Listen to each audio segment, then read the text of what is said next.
a lot of sport from money-wise. So what does this mean to you tonight? It's big time. It's a new era for Wright State baseball, and I'm looking forward to being a part of the coaching staff or watching somebody else make college baseball a big thing at Wright State University.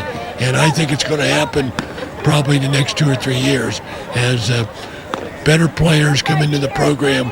I already see it with the players that are in our program. They have new enthusiasm about playing in this facility. And it's going to be a lot of fun for us and hopefully for the fans. I know you have members of your family here tonight, and this is something I know that you've been dreaming about for years, and it's got to be, from a personal standpoint, a great feeling for you. Yes, my daughter Lisa from Florida and her son Travis will be throwing out the first pitch along with my other son Brad.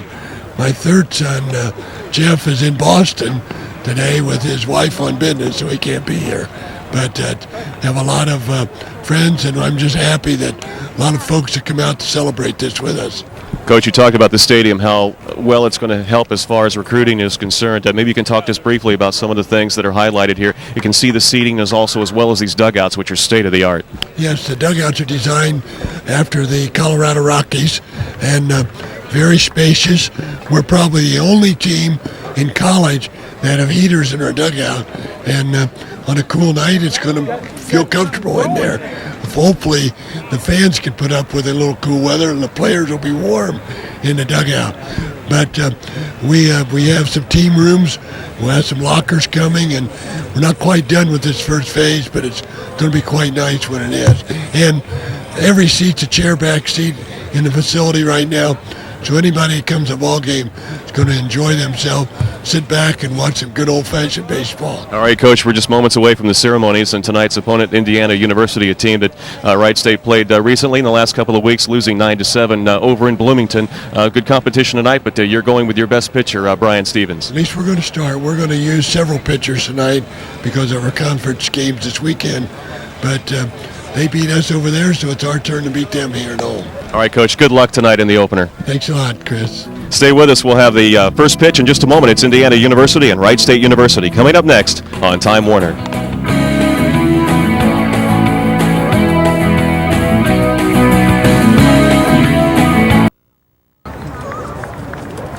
First of all, ladies and gentlemen, we'd like to welcome and thank you for participating in tonight's opening dedication of Nischwitz Stadium. You're a part of history here tonight, and it's my pleasure to introduce our speakers before tonight's opening pitch. Standing to my left, Dr. Kim Goldenberg, president of Wright State University, along with his lovely wife, Shelley. We also have Dr. Michael Cusack, athletics director at Wright State University. Mrs. Sandy Nischwitz, Ron Nischwitz's wife. Also, we have members of the Nischwitz family, Lisa Nischwitz Smith, along with Bradley Nischwitz and Jeff Nischwitz. And you can see the coach right here front and center, Ron Nischwitz, number 29, along with a few of his players here tonight, dedicating on April 12th, the year 2000, Nischwitz Stadium. It's my pleasure to introduce the president, I should say the athletics director at Wright State University, Dr. Michael Cusack. Thank you, Chris. A facility like this could not be built or dedicated without many people involved in it. This has been a long process for us, and one of the main reasons we can do it is because Wright State University's baseball program has had such a rich tradition. So many great players have gone through here and have built this program. And in order to get the facility going, we needed the support of a board of trustees and administration who thought this was important. We needed a foundation board who was willing to help us and get it off the ground, and donors, many of whom are sitting here tonight. There are many people who can put this thing together. But the fact of the matter is we would not be standing here tonight if it weren't for the dream of one man and his family who dedicated not only their time and their love and their heart and their finances, but just everything you can possibly dedicate to a university. This is truly a very important and beautiful facility, but it's a memorial to Ron Nischwitz and his family. And I think that no university could ever have greater supporters or members of its family. Congratulations, Ron.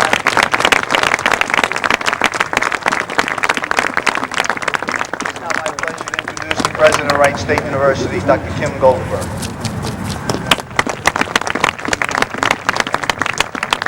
Thanks, Mike. He originally introduced me and got us confused between me and the athletic director. That can't happen in too many universities. We hope not. It's a real pleasure tonight for me to announce to all of you that from this point forward, this tremendous facility will be known as Nischwitz Stadium. This stadium honors Ron Nischwitz and his family for all that they have done in the past years in support of the university and the athletic program.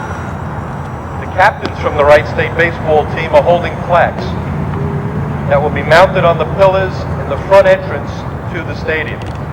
The first plaque reads, Nischwitz Stadium, made possible in part through the generosity of the Nischwitz family. It also has the images of Ron and his son Gregory Nischwitz. The second plaque reads, Nischwitz Stadium, dedicated April 12, 2000. Please join me in celebrating this beautiful new stadium and the plaques that will be situated in the front of the stadium as you come in.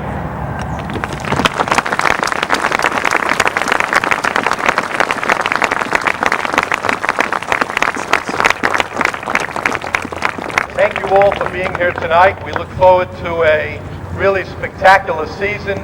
We've got a great team put together, and this will be the first of many delightful nights that I think we'll be able to experience here in the new stadium. Thank you. It's my pleasure now to introduce, speaking on behalf of the Nischwitz family, and secrets can be kept because head coach Ron Nischwitz had no idea that his son Jeff would make it here tonight, and was quite a surprise just 15 minutes ago. He realized that Jeff was able to make it, and he's going to go ahead and speak on behalf of the family. Well, since I was a surprise, no one has to worry about a prepared speech. I found out that I was speaking about 2 hours ago. I think I got this job because everyone knows I talk the most in the family. I can honestly say, this sounds bragging a little bit, but it's not, that I had a significant role in this stadium, even though today's the first time I've ever seen it. And it has nothing to do with the fact that I have a seat here. It has to do with the fact that about 3 or 4 weeks ago, I was talking to my dad and I said, and we've had this conversation before, and believe it or not, this proves that sometimes he does listen to his children. I said to him on the phone, I said, so what's the name of the stadium? He said, well, it's going to be Nischwitz Memorial Stadium. He said, what do you think about that? And I said, well, I have an opinion. And he said, well, what is it? And I said, well, you may not like it. And he said, well, let me hear it. And I said, well, I think it ought to be called just plain Nischwitz Stadium. Because what I told him was, I mean, I know my brother Greg's on the plaque, but this program and this stadium and this baseball life that he has and lives and breathes is his dream.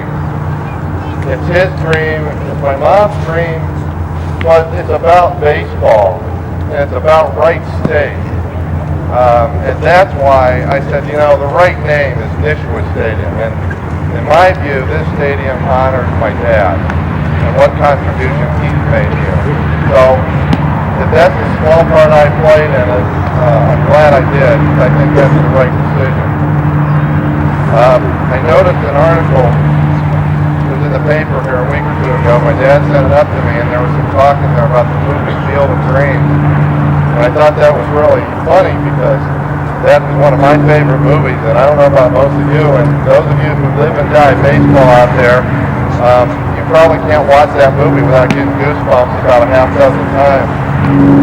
But there's a part of that movie right near the end when Kevin Costner sees his father on the field and he talks to him, and his father says, "Is this heaven?"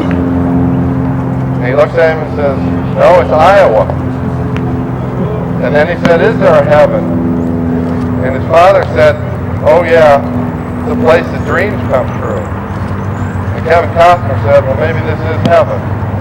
Well, I know this isn't heaven, but I think we all know today that a lot of dreams are coming true here today. And that's what I'm going to remember. Thank you.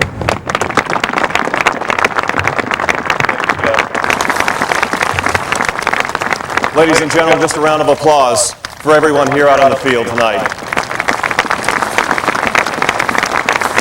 It's time now for our ceremonial first pitch. It's my understanding that Lisa Nischwitz Smith, who's already prepared, she's been warming up before the ceremonies here tonight, will be making the pitch along with Jeff Nischwitz and Bradley Nischwitz.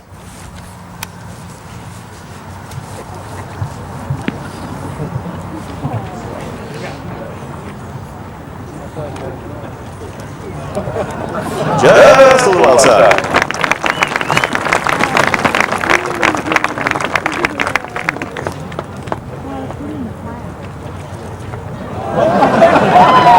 Was it like that in the backyard?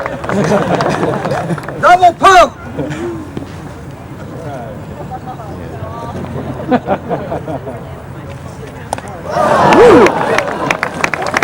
Thank you very much, Lisa Nischwitz Smith, Jeff Nischwitz, and Bradley Nischwitz. Ladies and gentlemen, prepare. We've got baseball on the way. Indiana University and Wright State University here at Nischwitz Stadium.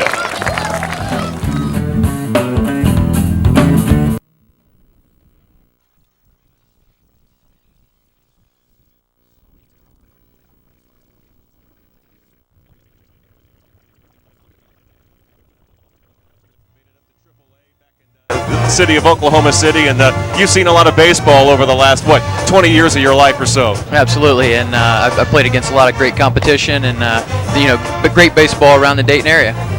You can see right now these brand new dugouts, which definitely stand out at the Division I level. And during the game tonight, we'll comment about some of the things that Division I baseball brings and some of the things that are happening here at Wright State University. And I know because you played the game and you've been there before that we can respect those comments. Absolutely. Right now, I'd like to have some heaters up here. Yeah, that'd be nice to have, wouldn't they? They're not taking care of us, are they? No, they're not. Well, we can see Wright State starting tonight. Left-handed pitcher Brian Stevens, sophomore, a year ago, 6 victories, tied for the team lead a year ago. In fact, had an impressive outing against Butler in the MCC tournament. He 3-hit the Butler Bulldogs, and thus far he's been Wright State's best pitcher, a left-handed pitcher, and a good control pitcher. Absolutely. It looks like just watching him here through the warm-ups, looks like he has a good telling fastball and changeup and a nice little breaking ball. So should be a good ball game. Talk about Mr. Stevens here, the sophomore, 6'3", 200-pounder out of Carroll, Michigan. Mentioned the 6 wins a year ago and 7 losses. He completed 4 games, 83 strikeouts, 15 walks, and 99 innings. Leading off were the Hoosiers of Indiana University, who on the 29th of March, just a few short weeks ago at Bloomington, defeated the Wright State Raiders by a final of 9-7. In that game, Richie, Wright State had a 6-0 lead, but was able to hold it. And you talk about Indiana, Big Ten team, that's good competition. Absolutely. I was recruited by Bob over at Indiana, and like you said, they're at the top of the pack in the Big Ten every year. Brian Stevens looks in. The first pitch is a little low and outside, ball 1. Our umpires tonight, Tim Caton, and behind the plate, Tim Kabachi. Stevens works quickly. Here's his next pitch. Fastball tailing away over the outside corner. The count is even. Rather a brisk evening here tonight, Richie, and I've heard different comments about pitchers. Can they get loose, and does the close? We can see the next pitch is fouled back. It's now 1-2. Yeah, it's a little bit tough to get loose, but the sun's out, and that helps make it easier getting a sweat going.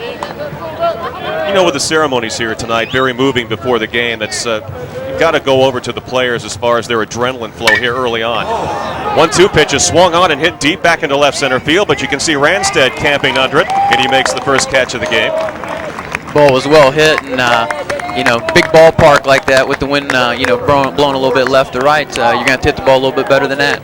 Of course, this is, you would consider, Richie, a pitcher's ballpark. You look at the dimensions here, 330 down the line, 377 to the alleys, and 400 straight away. Absolutely, a lot better than what I had to pitch with at Oklahoma State University. It was a little bit shorter porch. Of course, pitchers always complain. It's never long enough, right? Yep. Tim McNabb, the next batter. McNabb, the center fielder for the Hoosiers, takes the first pitch a little outside.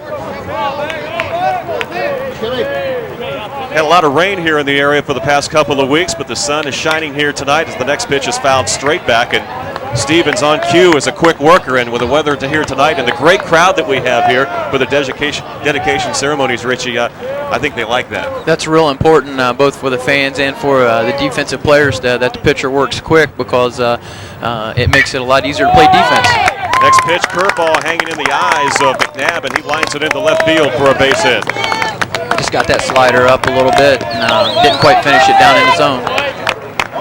Thus far this season, Stevens 3-0, and we'll get a chance to see that pitch. Belled high, fast, or slider, it looked like.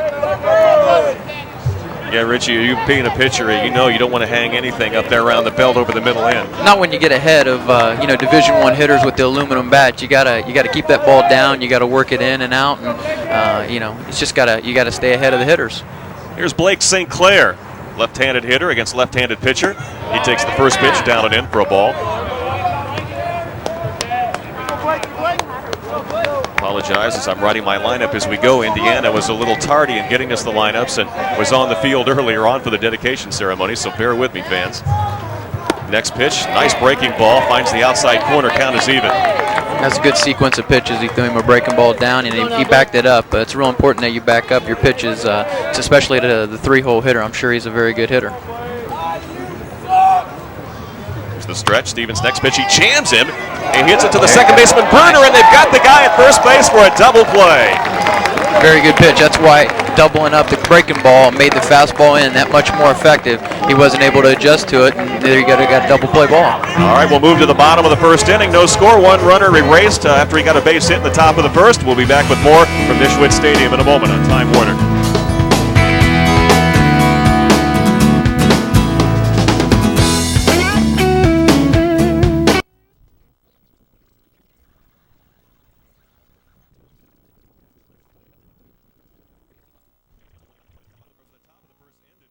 Richie.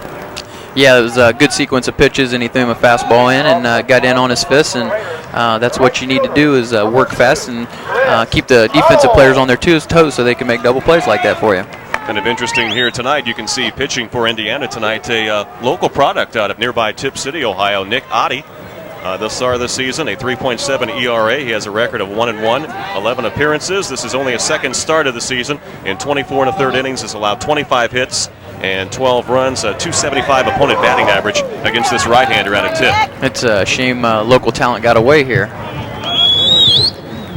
First pitch from Otte is high and outside, ball one to the Wright State leadoff hitter, Chris Tuttle. Tuttle looking to be the first base runner. This is not the first game played here at Nischwitz Stadium, although it's the official dedication, as Tuttle takes it on the outside corner for a strike. Looks like he's got real good stuff, telling fastball. Do pitchers try to establish that fastball early, or it just depends on the type of hitters they're facing? Tuttle lines the next pitch to left field, and the left fielder having a little problem with it, Barrich, but he hangs with it with his son, and he makes the catch off the shoe top. So Tuttle goes down. He's the first out of the bottom of the first inning. A lot of that has to do with the pitching coaches, I think. You have to, if the pitching coach agrees that you have to set the tone with the fastball, which I'm a firm believer, you have to pitch inside and you have to throw fastballs inside. And once you establish that, then it makes your breaking ball, it makes your changeup that much more effective. Well, Otte is able to get the first batter he faces, and now he'll see second baseman Matt Bruner, who made that catch to start that double play to end the top of the first inning. Bruner this season hitting .284. He has a home run, has knocked in 18. 9 out of 11 in the stolen base category for the Raiders second baseman. He leads Wright State in that area. Takes the next pitch for a strike. Otte establishing strikes early, and that's important too to get ahead of the hitters. Absolutely. Again, it keeps the defensive players on their toes, ready to make plays for you. Otte peers in for the sign. Here's the break-even pitch, a breaking ball down, good location, and Bruner swings over the top of it. That is a great curveball right there. Pitchers vary their speed on that also, especially during the game. It's real important as he matures that he understands how to change speeds on his breaking ball. Otte rocks into the motion, another breaking ball, and Bruner looking at it as it cuts over the corner, and strikeout number one for Otte, and that's 2 down here in the bottom of the first for the Raiders. And there you have it. He took a little bit more off the breaking ball, and Matt took it, kind of froze him a little bit, and there it was on the outside part of the plate. Stepping to the plate, had a fine freshman season for Wright State a year ago out of Miamisburg High School, Chris Ranstead. This season hitting .313 with 17 RBI and 1 home run. Left-handed batter. Takes the first delivery outside from Adi. He's ahead in the count, 1-0. Chris, a 6-footer, 180-pound sophomore. Swinging the bat well lately for Wright State. Next pitch, watches it low and outside, so for the first time, Adi behind a hitter, 2-0. And this is a good chance for Chris to look for a fastball and drive it somewhere. On deck for the Raiders, third baseman Josh Hart. Next pitch swung on and hit foul down the left field line. It'll go out of play, as you can see. It's on top of the batting cages, not just beyond the left field line. And, you know, Richie, taking a look at this field, and I don't know if this is the first time that you've seen Nischwitz Stadium since the improvements were made, but wow, what a difference. Yeah, this is the first time I've been in. I was out here during the fall when they were starting the improvements, and this is just, it's plush. This is what Division I baseball should be played in. Branston takes it outside. Count now is 3-1, so I think most baseball fans realize that you look for one right there. You look for the pill right down the middle. Absolutely. He had a real good cut at the 2-0 fastball, and let's see if he's looking fastball again here. Here's the pitch. It's swung on and fouled back over the screen, just to the left of our broadcast location, directly behind home plate. That swing wasn't quite as aggressive as the 2-0. I'd like to see him get a little bit more aggressive with it. Hitters, some hitters are called guess hitters. But when you're up there, you just try to gain the count advantage. Exactly. Once you get that count advantage in your favor, then you can look for your pitch. Like a changeup, it floats outside. So Ranstead, the first base runner for the Raiders, with 2 outs. He must have a lot of confidence in that changeup thrown at 3-2 in the first inning. That brings to the plate Josh Hart. Josh, the leading hitter for the Wright State Raiders, 100 at bats this year, .330 batting average. Still has yet to hit a home run, has 22 RBI. And 6 doubles to his credit. Ranstead with good speed takes the lead at first base. See if Adi takes a look at it. First pitch a little high and inside for ball 1. Be interesting to see what the Raiders do in the situation with 2 down and their number 4 hitter up with 2 outs, though, Richie. Would you send the runner if maybe you get a 2-1 count? Yeah, definitely. I mean, this is a good chance for the runner to take a look and maybe get on second base so Josh could drive him in. Next pitch, swung on and popped up straight back behind the plate, and it's going to go out of play. Anytime you can put that runner in scoring position, it's just one more base that he doesn't have to round. See the crowd here tonight. The seats about 750, and I don't think there are too many empty seats here tonight. No, real nice crowd. See, they're bundled up and prepared for the elements here tonight. I know you have too. You brought the gloves. I didn't. So you obviously are well aware of Ohio in springtime. Absolutely. Next pitch is swung on and fouled straight back, and Ranstead was on the move. Actually, it's even like this in Oklahoma, believe it or not, at this time, sometimes during the evening, except the wind is a little bit more brisk. Have you seen a difference, Richie, as far as Division I baseball when you played? And it wasn't that long ago. And what we're seeing now, are the players just are they bigger as a whole? I mean, what you're seeing coming out of high school? Yeah, you know, the weight training and the coaching staff and the number of reps they get swinging the bat has increased so much, and there's so much technology out there that, you know, the athletes understand their importance of getting strong and big. 1-2 pitch hangs high, another breaking ball from Adi, so the count is even with 2 outs. Raiders sent Ranstead on the 1-1 pitch. See what they opt to do in this situation.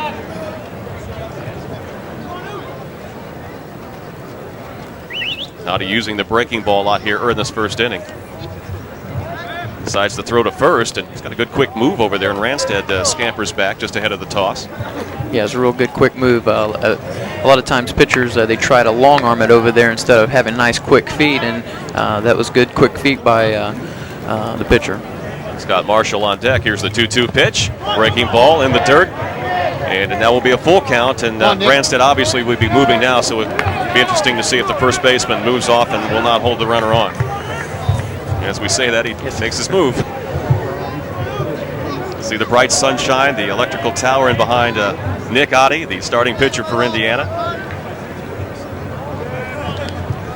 As he's peering in for the 3-2 pitch.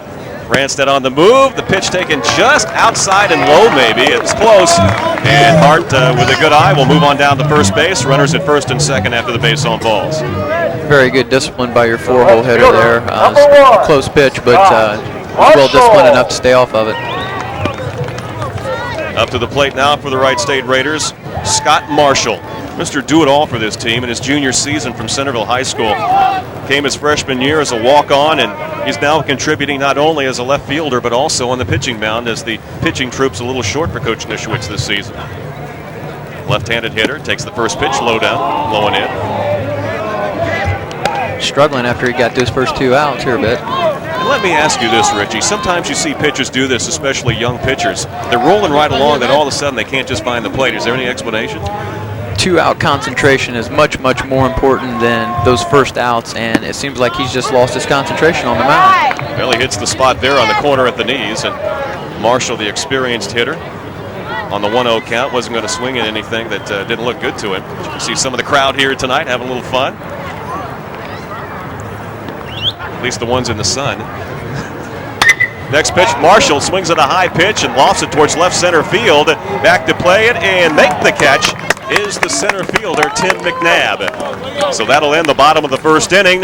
We have no score from Nischwitz Stadium. You're watching Wright State Baseball on Time Warner.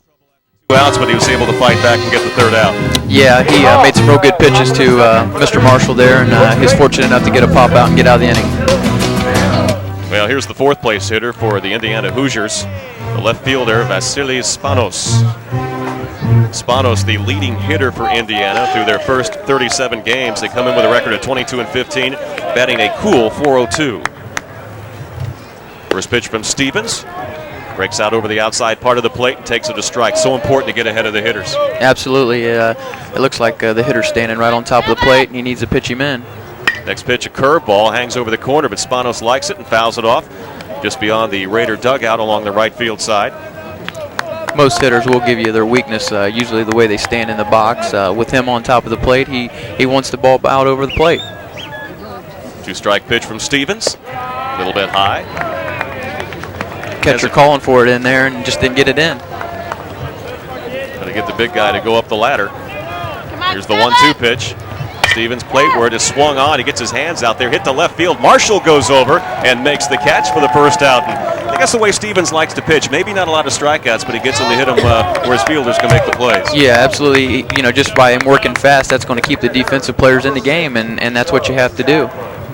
Is that something that I know you work with a lot of young players throughout the area that you try to tell your pitchers as you instruct them? Yeah, I try to tell them to work at a good pace that they can feel comfortable with and keep the rhythm in their favor. You're in control of the game as the pitcher. Here's Stevens' first pitch. Taken just a little bit inside, and designated hitter Joe Sadler at the plate. Sadler at 273 batting average. Started 13 games this year for Indiana. Next pitch is swung on and dribbled off the plate to the left. Count even at 1-1. And as you heard Coach Nischwitz before the game, because Wright State does have conference games this weekend, Brian Stevens will only go 3 innings here in this 9-inning affair. Yeah, that's the unfortunate thing about Division I baseball, that you have to play for your conference games to get into the conference tournament and then hopefully move on to the NCAA tournament. Stevens' next delivery, curveball, breaks over the inside corner, and he's been sharp here in the first inning plus. Yep, pitching what I call forward and pitching ahead. Yeah, sometimes you got to throw your breaking balls early in a count to get ahead, and then sometimes you got to throw them late in a count. Sadler gets hit by the pitch.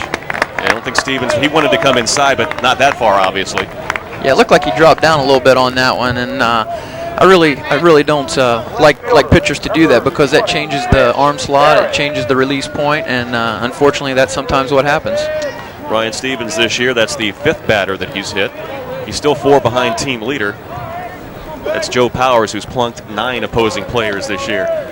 That's a lot. I guess he likes to come inside. Well, yeah, you can't come in that far a lot of times. Either that or maybe the opponents are hanging over the plate. Stevens' first pitch is drilled deep in the left center field. Marshall takes a step in. Now he has to go back. The ball on a bounce off the wall.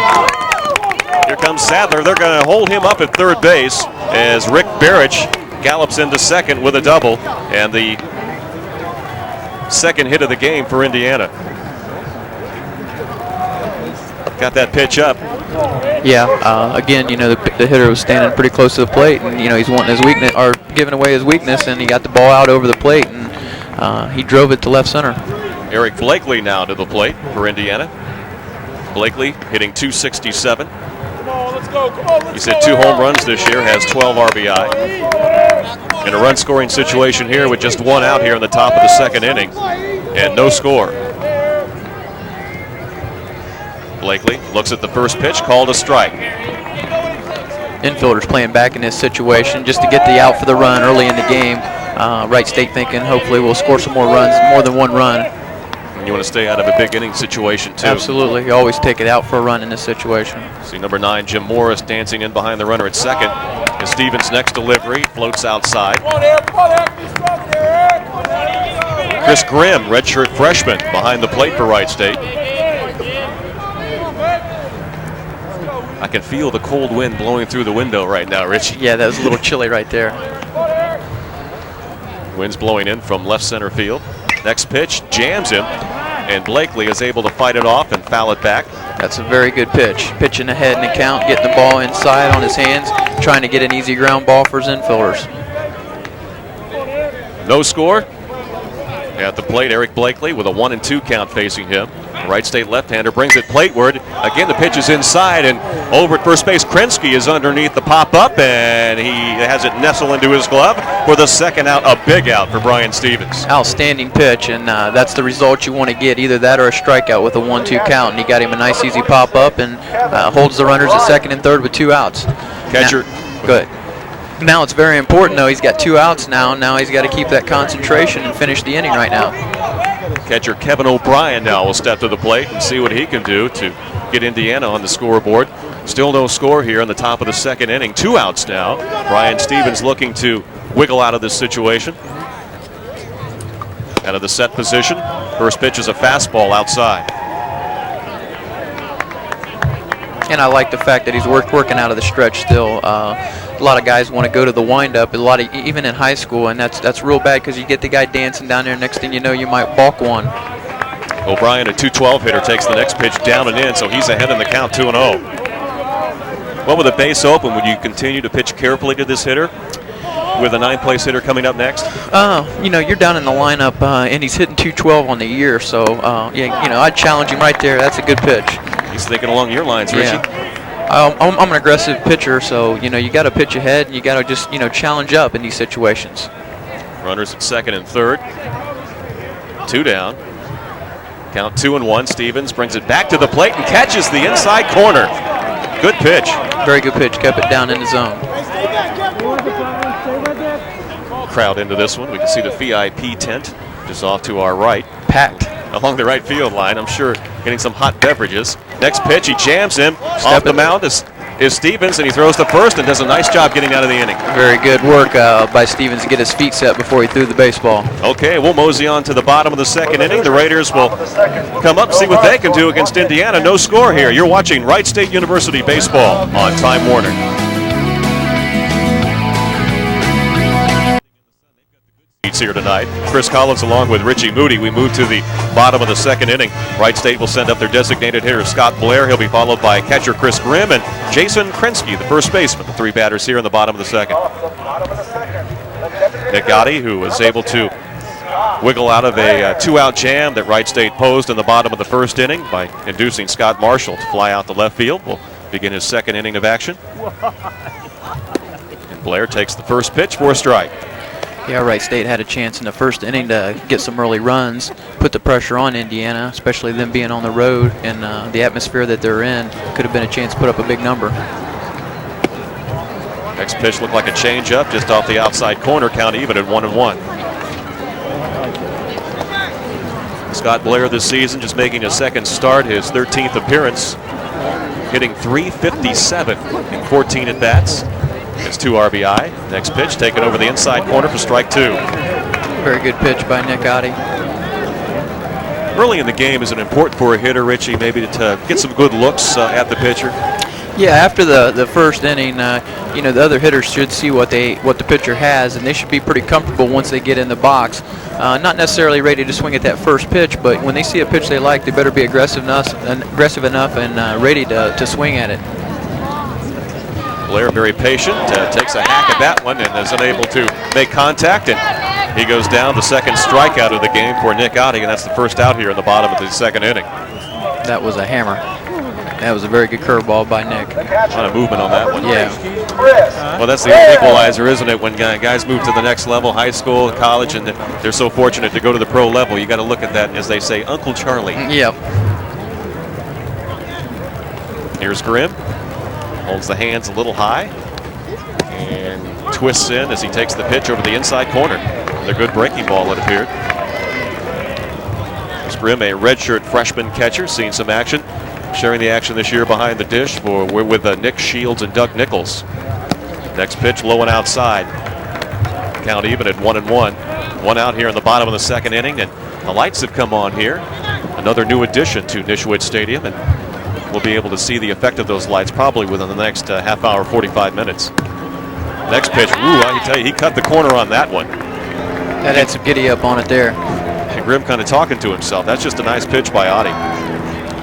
Yeah, this is a great Division I baseball atmosphere with the lights. This is where you're going to get your fan support because people will be able to come out after work and enjoy the game.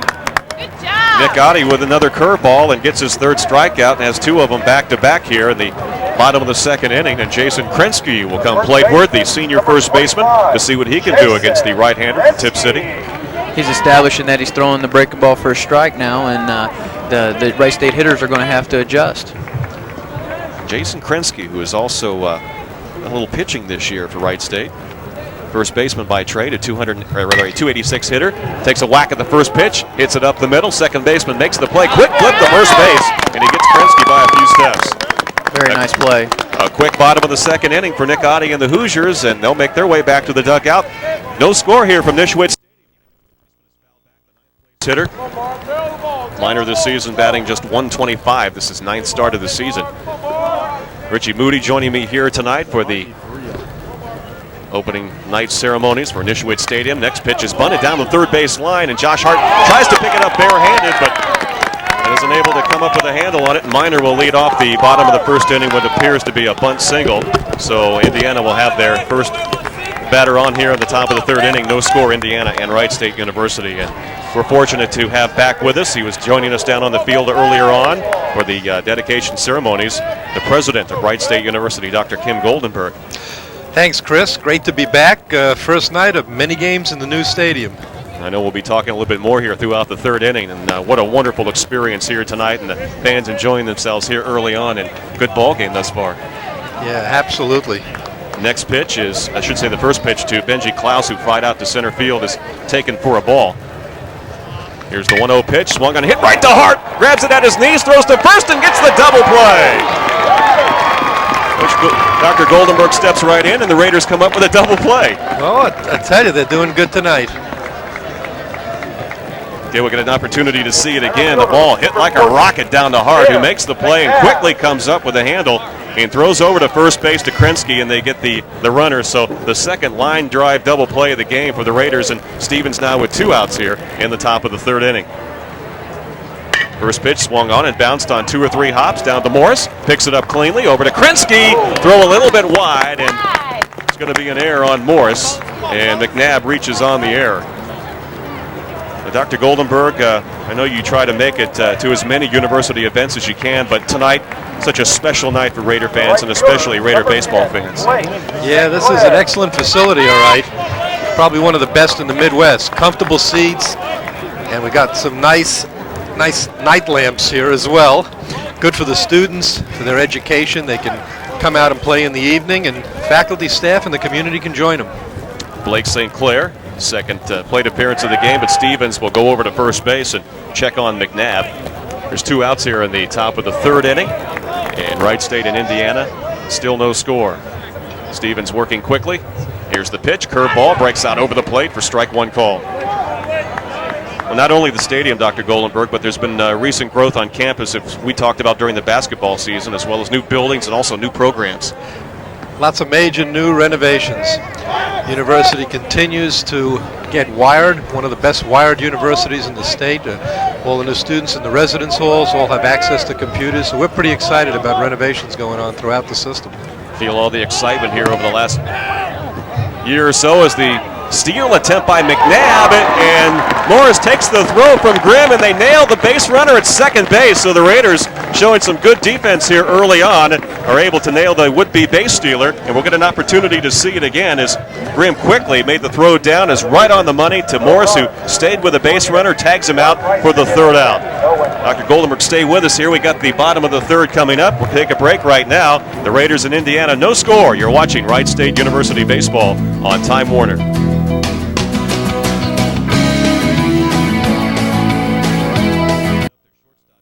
His first plate appearance of this game. Takes the first pitch from Adi on the outside corner for a strike. And you know, Dr. Goldenberg, we talked about the growth within the athletic department as well as the addition of, in the news recently, women's indoor and outdoor track. Yeah, we're really delighted with more opportunities for women in a number of the sports. And of course, Dayton has a rich tradition in the track and field area, and I used to be involved in that myself more than a few years ago. I can see you're still in fine shape, so I'm sure you get out there with the sneakers and the shorts and make it a daily event, right? Well, not quite daily. Morris pops it in towards left field. The left fielder going after it, and Barrage is able to cross the foul line and make the catch for the first out of the bottom of the third inning for Wright State. You know, Brian Siska, a lot of the Wright State people are aware of this young man from Beaver Heights, from the men's soccer team, and Missy Daniels from the women's soccer team, just named as GTE Academic District team, so seems to be going pretty well right direction as far as student and athlete is concerned here at Wright State. We're pretty proud of the fact that the athletes demonstrate very good academic scores, and of course here at Wright State, education is job one. First pitch to the Raiders leadoff hitter Chris Tuttle, who flied out to left field to begin the game for Wright State, is taken on the outside corner for a strike.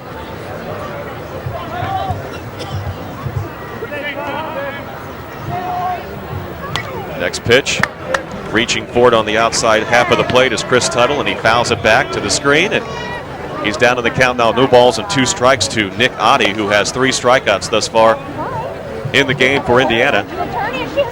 Still no score here as we bat in the bottom of the third inning.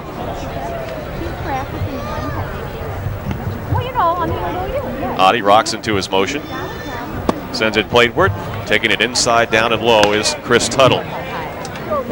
You know, Dr. Goldenberg, those ceremonies to begin this game so emotional, and when Jeff Nischwitz was speaking for the family, I don't think that there was a dry eye in the stadium. I don't think there was either. You know, when you think of Wright State baseball, you think of Ron Nischwitz. And of course the new stadium on is Ron and his son, who was really a great pitcher here before his untimely death. And you know, when you enter the stadium, you also see now the plaques commemorating all the family work here.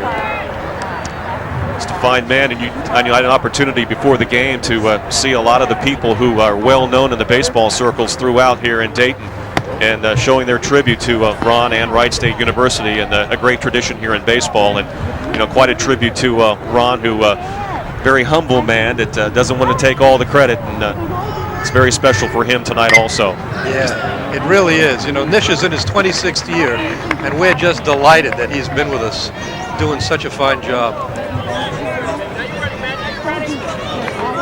Earlier on there's Chris Tuttle struck out, and up to the plate now is Matt Bruner, the senior second baseman from locally Chaminade Julienne High School. He taps it foul down the third base line, and he's down to the count, 1 ball and 2 strikes. You know, Dr. Goldenberg, I see these people out here tonight, you know, bundled for the weather. You know, you get this in April, you know, but you know, we're very thankful for the sunny skies to begin this game, and all the rain and cold temperatures we've had recently. This has just been a blessing. Yeah, it really has. We've been fortunate. We had a clear day today. A little bit cool, but a wonderful turnout by the fans. Here's Adi's 1-2 pitch. Tap back to Adi, who stabs it just in the front of the rubber and throws it over to first base, and quickly down are the Raiders here in the third inning. So no score as we move on to the for the weekend. And now into pitch, you can see number 36, Casey Sanford. Sanford this season a record of 0-5. This is his 9th appearance, as an earned run average of 12.95. This is Casey Sanford, one of the pitchers who's coming back from some ailments in the past, and you know, you can't hope but you know, really hope for Coach Nischwitz and his staff to get some healthy pitchers out here, because as you mentioned early in the game, Richie, that you've got to have a lot of balance, especially as you get towards conference play. Yeah, it's tough. I feel for Casey. I've gone through 2 shoulder surgeries myself, and each time you lose a little bit of feel the way you used to pitch, and you imagine yourself that you're pitching the ball a little bit different than what you actually are now. First pitch is taken for a ball outside. It's 1-0 on the leadoff batter here in the top of the 4th inning for the Hoosiers. It's right fielder Blake St. Clair who was at the plate when McNabb was thrown out attempting to steal. Next pitch is taken for ball 2. Sanford, a 5th-year senior, the ace of the Raiders staff in 97 and 98, recovering from a neck injury. This 2-0 pitch is swung on and hit to center field, where Ranstad goes back and makes the easy catch for the first out here in the top of the 4th inning. Very good 2-0 changeup by Casey. I'm glad to see he's still got a lot of confidence in his changeup. That is one of his better pitches, so hopefully we'll see a lot of those pitches today. Back in 98 when Casey last hurled for the Raiders, 6-6 record with 7 complete games and a 4.44 earned run average. Won 13 games for the Raiders during his sophomore and junior seasons, 115 strikeouts during that time. His first pitch to Spanos is taken inside for a ball. And to get a lot of strikeouts, you got to get strike 1 over, and as you can tell, Casey's struggling a little bit getting strike 1 over. Next pitch, taken just a little bit outside. Looked like a slider or maybe a cut fastball. Yeah, as a close pitch, and the umpire's been consistently calling that a ball, so Casey's got to adjust. Sanford working quickly. The 2-0 pitch taken up and in to the cleanup hitter for the Hoosiers. It's now a 3-ball count with 1 out here on the top of the 4th inning. Still no score. Indiana and Wright State, the second meeting between these 2 schools. Indiana taking the first game in Bloomington on the 29th of March. As you can see, called strike 1, 3-1 now the count on Spanos. 9-7 was that final back in Bloomington. 3-1 pitch to Spanos' liking, but he is unable to get the good part of the bat on the ball and fouls it back, and Sanford now has the count at 3-2. It looks like Wright State's got a real good game plan on pitching this hitter, keeping the ball inside on his hands, and obviously that's where he doesn't like the ball. That's why he's standing on top of the plate. He's got 2 home runs and a .402 average coming into this game, and Spanos again early on the swing and taps it foul down the left field line. There's Casey introducing the breaking ball to the game. That was a pretty good one. Pitchers breaking ball, some throw a little harder. I know you were in camp when you were at the Texas Rangers with a guy who could throw a fastball and a curveball. Somebody by the name of Ryan, was it? Yeah. Nolan was fantastic. People don't understand how perfect his mechanics were. And when I first got to see him throw a bullpen situation, literally it was just magnificent to watch. And it's something he didn't learn overnight, is it? His work ethic, some of the best you've ever seen. I know you told me earlier. Yeah, and that's why he lasted as long as he did until he was 46, 47 years old pitching. Well, Sanford was able to battle back to a full count, but Spanos wins out and draws the 1-out walk and sends the designated hitter, Joe Sadler, to the plate. Sadler, in his first at-bat, was hit by a pitch from Brian Stevens, who worked 3 innings here tonight. I like Casey's 3-2 pitch. He challenged him with a fastball and went after him, just left it a little bit up. Sanford in the stretch. First pitch blocked by Grimm behind the plate. With 1 out, it doesn't appear that Spanos has the wheels, but you never know when a team might try to send someone just to get things going in a scoreless game. Absolutely. I was looking at their stats, and they do average looks like 3 to 4 steals a game. So they are maybe a hit and run steal type situation team. So they're going to try to put the ball in play and run the bases and challenge him. Sanford, a nice pitch on the outside corner, evens the count at 1-1. This one just misses a little low under the knees, so it's now a 2-1 count. We'll see if Indiana decides to put the runner in motion. Sadler, a left-handed hitter,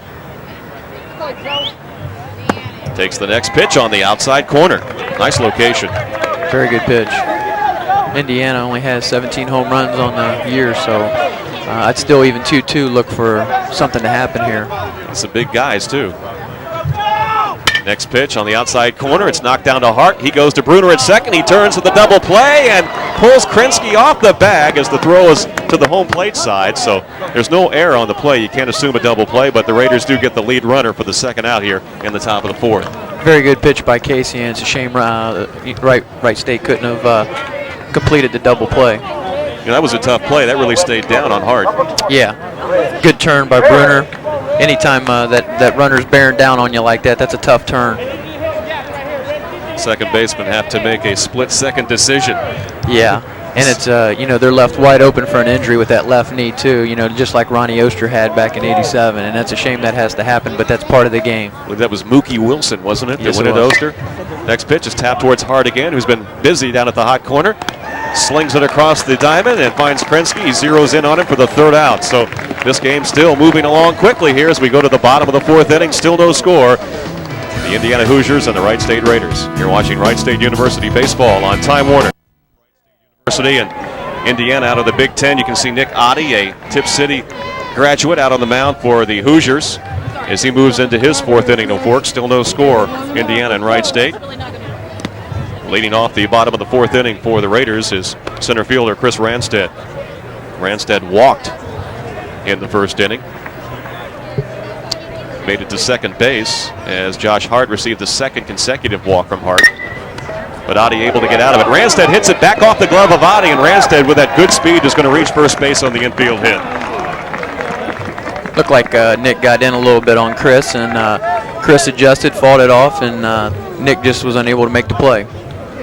So the Raiders get their leadoff hitter on here, as you can see. Third baseman. Good pitch down. Josh Hart. Oddie appeared to be in a good fielding position. Yeah, he was there. It looked like it just he didn't close his glove. Now, Richie, you tell the viewers out there what it's like on the mound. You're 60 feet 6 inches. Now, that's where the rubber is, but when a ball comes back, you don't know how hard it's coming at first. Yeah, it scares you, and he got in on him, and just the look of the way the hitter swings, and that was a big aggressive swing by Chris. I mean, he obviously thought it was probably hit harder than what it was. It's Josh Hart, who, as we mentioned, walked in the first inning. He takes the first pitch high for a ball. Raiders looking to get something going here in the bottom of the fourth inning for this good crowd here tonight. Good opportunity too with got a little speed on the bases, no outs. Hart, the cleanup hitter for Wright State, batting .330. Oddie taking a little longer than he likes, so he requests timeout from the home plate umpire. And it's granted. Now he'll step back in. Brian Stevens, a terrific outing here tonight. 3 innings, just faced 11 batters. Didn't strike out anybody, but didn't walk anybody either. Only allowed 3 hits and hit 1 batter. Indiana thought maybe something was on that 0-1 count, and they opt for the pitch out. Nothing going on. That's a good idea by Indiana University. Somebody's going to try to break out here and try to start something to get the offensive side of the baseball game working here. And Hart a year ago hit well for Wright State. Local product out of Springfield North High School. Ranstead leaning just a little bit, and Oddie throws towards first base and throw just a little bit late.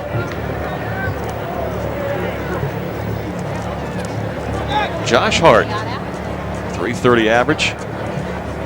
As the count 1-1 as Oddie brings it plateward, and Hart drills it into center field, but looks like it's going to hold up for the center fielder McNabb, and he makes the catch about 365 feet from home plate, and Ranstead runs back to first base, and there's 1 out here now in the bottom of the fourth inning, and Scott Marshall, who flied to left field for the 3rd out to end the first inning, steps plateward for Wright State, the junior out of Centerville High School. Josh put a charge into that one. Just the intangibles hit it right at him, so that's part of the baseball game. In this time of year too, you got the wind blowing in, it's heavy air, it's cold. Who knows, maybe if it was a little warmer, that one might have had a little more giddy up. Yep. Marshall takes the pitch, a .234 hitter coming into tonight's game against Indiana. He's put up some big numbers in the past for Wright State during his first 2 seasons. Makes the first pitch for a ball. When you see someone drop off like that, his first 2 years he hit over 300, and then this year he's hitting 230. You wonder if something might be wrong with him.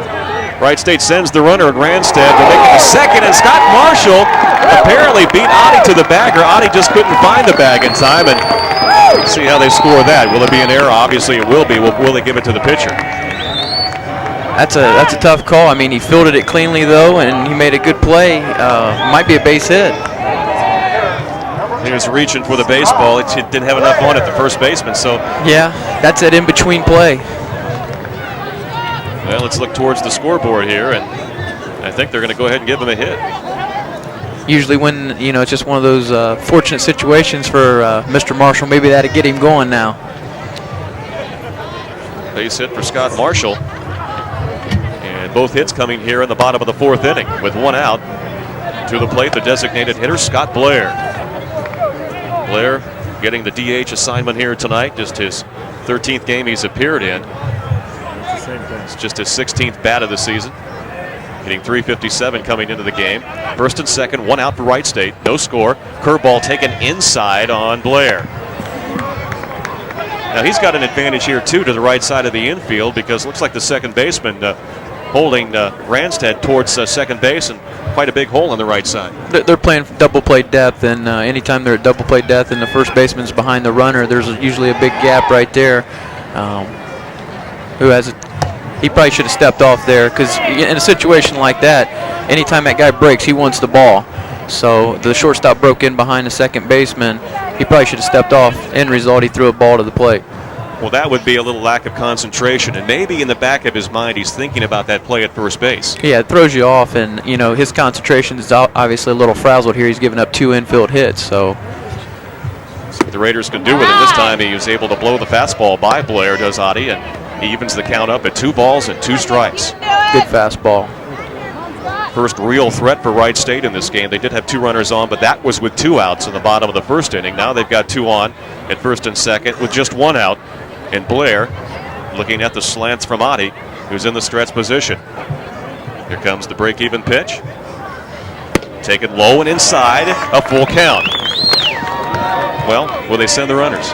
Not with 1 out. In a situation like this, plus you got a left-handed hitter, so catchers got full sight of the play. See Marshall at first base and Ranstead out at second. Looking to move their way on and advance, and we get the Raiders on the board. Here's Blair hitting the ball deep into center field. It's going to be caught by the center fielder, McNabb, but it is deep enough for Ranstead to move along to third base.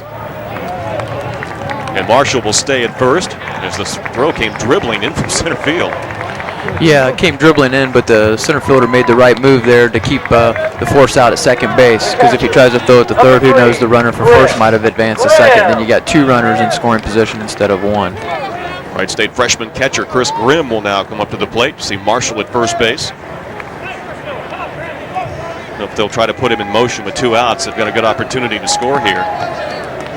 Who knows, maybe with a pass ball, maybe even a wild pitch, you take advantage of anything. Or you could even put a situation where you got a double still, so got a lot of chances here. Marshall a short lead at first base. Grimm waiting for the first delivery from Adi. Here it is, and just misses the outside corner, and Grimm able to get the count advantage.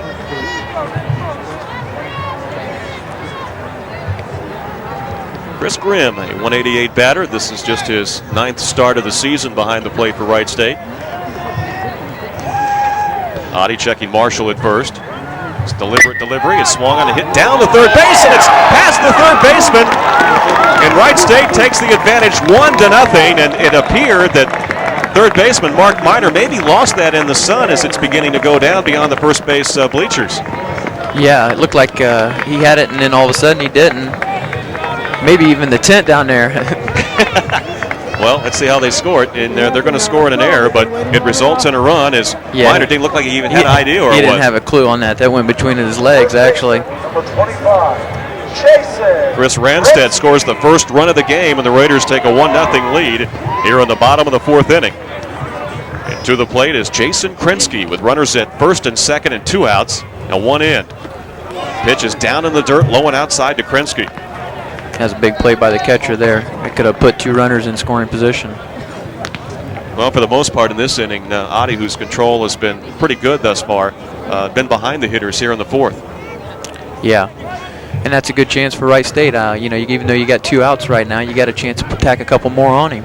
Here's the 1-0 pitch to Krinsky. It's swung on and drilled. It's a high drive to right field. And some indecision in the center fielder all the way over in right field. It makes the catch, McNabb, and for the 3rd out of the bottom of the 4th inning. But scoring. The ball hit by Grimm past the third baseman. They have changed from an error to a base hit, so Grimm will get the RBI, and it becomes an earned run. Yeah, that's great for Wright State. Some of the hitters that have been struggling, maybe that'll turn them around a little bit and get their season back on the positive side here. Well, Indiana will see what they can do now, trailing in the game, as Casey Sanford will now labor in his second inning of work. As we mentioned, Brian Stevens, the first 3 innings, breezed right along and threw shutout baseball for Wright State. Sanford now takes over for his second inning of action. Here's the first pitch to Rick Barrich, and he lays one down the third base. Hart comes in strong, picks it up, throws to first to Krensky, and he can't hang on to it. And the first batter will reach here in the top of the 5th inning, and it appears it'll be an error on the first baseman. Yeah, that was a great play that time. The thing that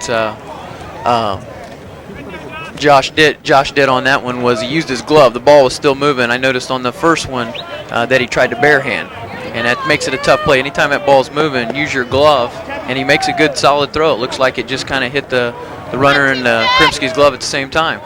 It's the second error of the game for Wright State, and squaring around the bunt is the shortstop, Eric Blakely, and he is unable to put it in play. So it's strike one on the second batter of the inning here in the top of the 5th. Wright State with a 1-0 lead over Indiana. Casey Sanford, of course, as we mentioned in the last inning, coming back from that neck injury, did not play for Wright State last year, a 5th-year senior. Good lead by the runner Barrich at first base. Squaring around again and bunting it towards the Raider dugout. It hits harmlessly just to the left of the Raider dugout for another strike, so it's now 0-2 on the hitter. Shortstop Eric Blakely. Looks like they're going to play base-to-base situation baseball here, move the runner over into scoring position, and Coach Morgan must have a lot of confidence in his bullpen and his pitching staff as a whole. That's why they play 9 innings, and we're just in the top of the 5th and just about halfway home. Grimm sets up with the target. Pitch is bunted. It's a good one. Back towards the pitcher, Sanford. He underhands to Krensky at first base, so Blakely gets down 2 strikes, but was able to execute and move the runner on down to second base with just 1 out. That's got to be a tough situation, bunting 0-2. But he still did the job, and that's what Coach Morgan asked him to do, and he did it. Richie, is that a lost art, bunting the baseball? Yes, it is. As far as even your power hitters, to be able to bunt the baseball, even with the Texas Rangers, I noticed they made Juan Gonzalez, Pudge Rodriguez during spring training. They made them bunt the ball when they first start. They know they can hit. It's just to get that feeling back of making the eye-hand coordination work for you. And there's 2 different schools of bunting techniques. Some just actually square around where they're actually square towards the pitcher, and others will just do a pivot type move. So I guess it's just a coach's decision. Yeah, well, one, you're trying to, you're definitely bunting. You're giving yourself up. You're saying, hey, I'm going to do the job and I'm going to put the ball down. The other one, you might be trying to bunt for a base hit. 2 strikes now on the catcher, Kevin O'Brien, who popped up to first base in his first at bat in the second inning. Sanford with a count advantage. Grimm sets up on the outside corner, breaking ball in. It's up the middle, but there's Morris who picks it off, throws to first and gets the runner. Nice play by the Raider shortstop. Great play, moving to his left, tough throw on the run, made it fantastically. I wonder if that's a case where when you have a runner at second base, Morris is looking to hold him on, so an advantage for the Raiders, the ball hit where he was. Absolutely, if the hitter hits it in the hole, it's probably a base hit. This situation, he's holding the runner on. Nice hop right there. Actually fielded the ball on the second base side, and that's not an easy throw. No, it's not. First pitch swung on into left field. Mark Miner, the third baseman, and with that base hit, he ties the game up. A big 2-out hit for Mark Miner, and Indiana and Wright State tied at 1 here with 2 outs in the top of the 5th inning. Sanford trying to get ahead there with a fastball, left it out too much over the plate. Give Miner credit. Yeah, we're into the game now where their first pitch swinging, and he got a fastball, something he liked, and he drove it to left. Pitch out called by Grimm. Nothing going on as Miner stays stationary at first.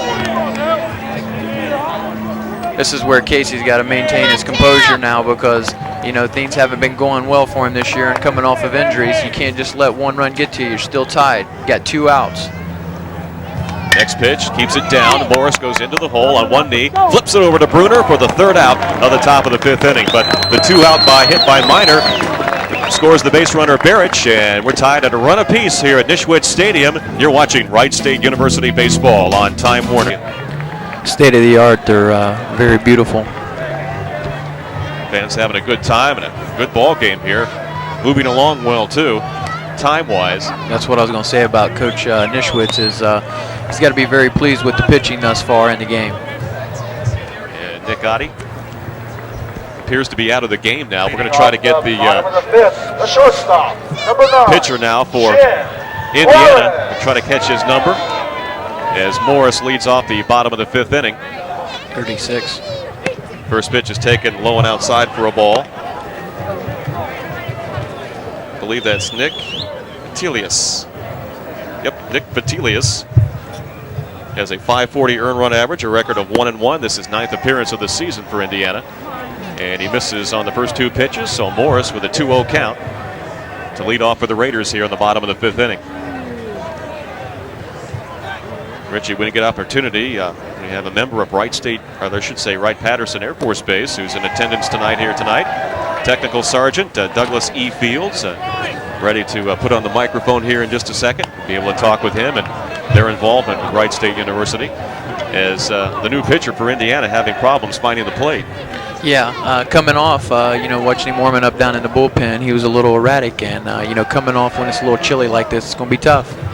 Next pitch taken on the inside corner for a strike. It's now 3-1 on Morris. Looks like he's got a nice sinker, so that's good. He's going to keep the ball down, get a lot of ground balls. It's to be about a 3/4 arm delivery. Next pitch, fake bunt by Morris, and it's outside, and Morris leads off the bottom of the 5th inning with a base on balls, and the Raiders leadoff hitter, Chris Tuttle, makes his way towards the plate. And if you can, Richie, go ahead and hand the microphone over once again to one of our guests here tonight. Tuttle. Douglas Fields. Is it Doug? Yeah, Doug Fields. Yeah, Technical Sergeant, a recruiter in the Office of Admissions for the Wright-Patterson Air Force Base in the United States Air Force. Wright-Patterson, Wright State, quite a combination. Oh, yeah, we have a good time coming out here to Wright-Pat. I've supported coming out to some of their basketball games and baseball games. So we bring out some T-shirts and hats, and we brought out the mini jet today, and we had a bunch of little kids down there wanting to take their picture with the mini jet and getting their parents involved. And it's all about community involvement, and that's what the Air Force is all about. We like to come out and just meet with a lot of the students and staff and members of the community and do what we can in support. Yeah, I saw that little mini plane out there, and the way technology is, I think a few people walked by and they thought, hey, I think that thing flies. Well, I don't think it does. There's no engine in it.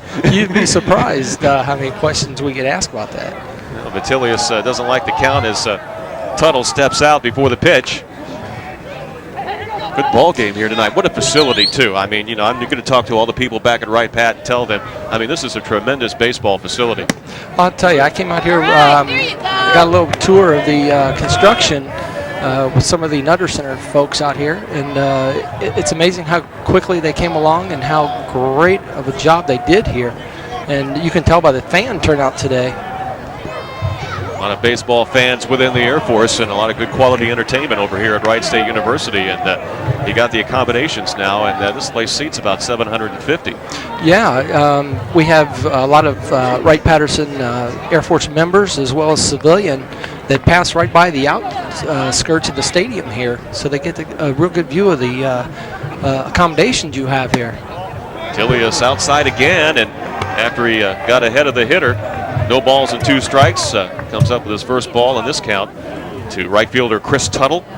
Tuttle is 0 for 2 in this game, struck out in the 3rd and flied out to left field to lead off the game for Wright State. Here comes the 1-2 pitch. Nope. Petilius going to go over to first base and check the base runner Morris, who got on via a walk.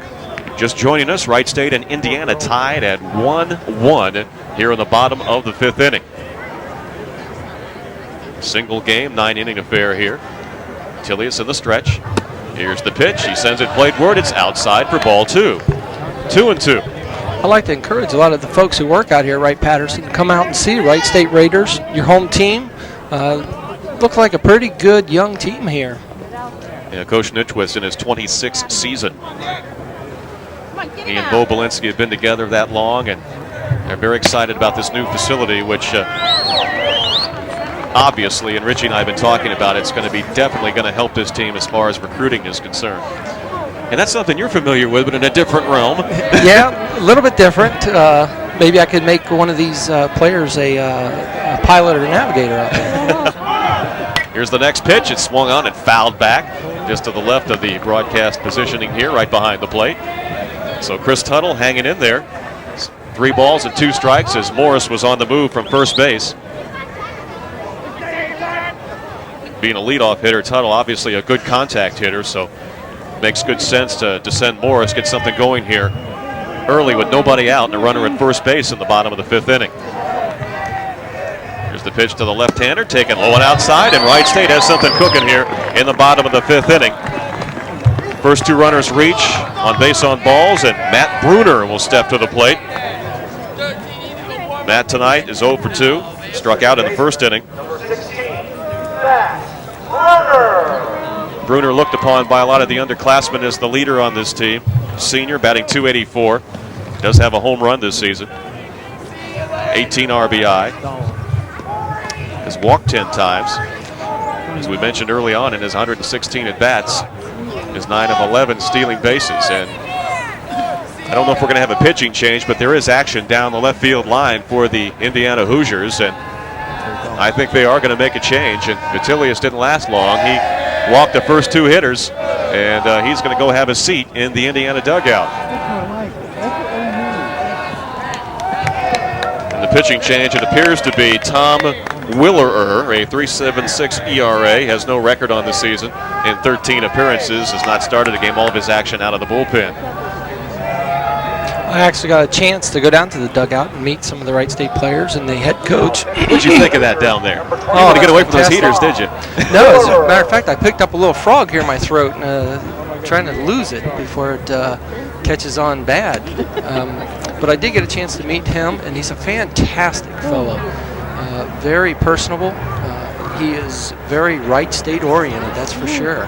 Yeah, he loves baseball. It's obvious, playing in the major leagues with the Detroit Tigers, and he loves this Wright State University program. And you think about it, there are a lot of Wright State alumni that are still here in the Dayton area, and a lot of ball players that played for Coach Nischwitz. A lot of them even coaching these days, teachers, and whatever chosen profession that they have had, been very successful. And every one of them, when you talk to them, say they wouldn't trade the experience they had with Coach Nischwitz in their years here at Wright State.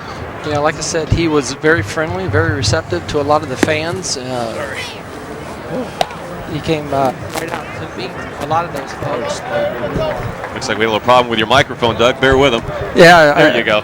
There we go. Yeah. I was thinking my frog in my throat transferred over to the mic. Of course, we have no communications problems in the Air Force.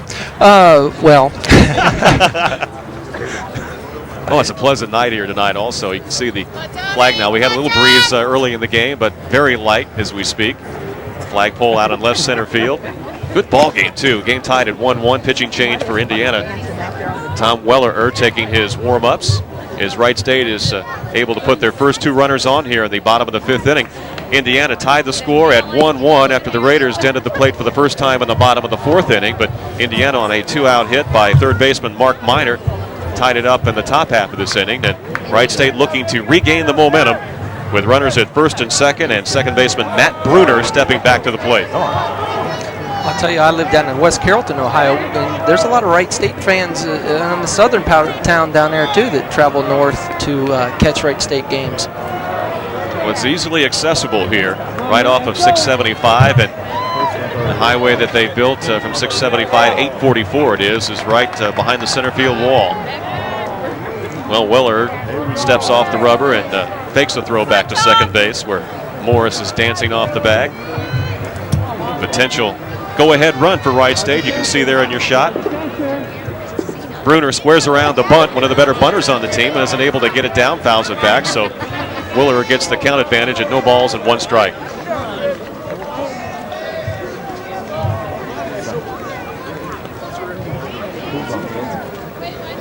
Nobody out. Wright State, Indiana tied at 1-1.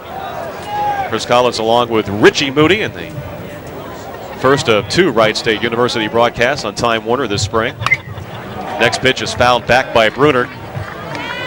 And he's down in the count now, no balls and 2 strikes.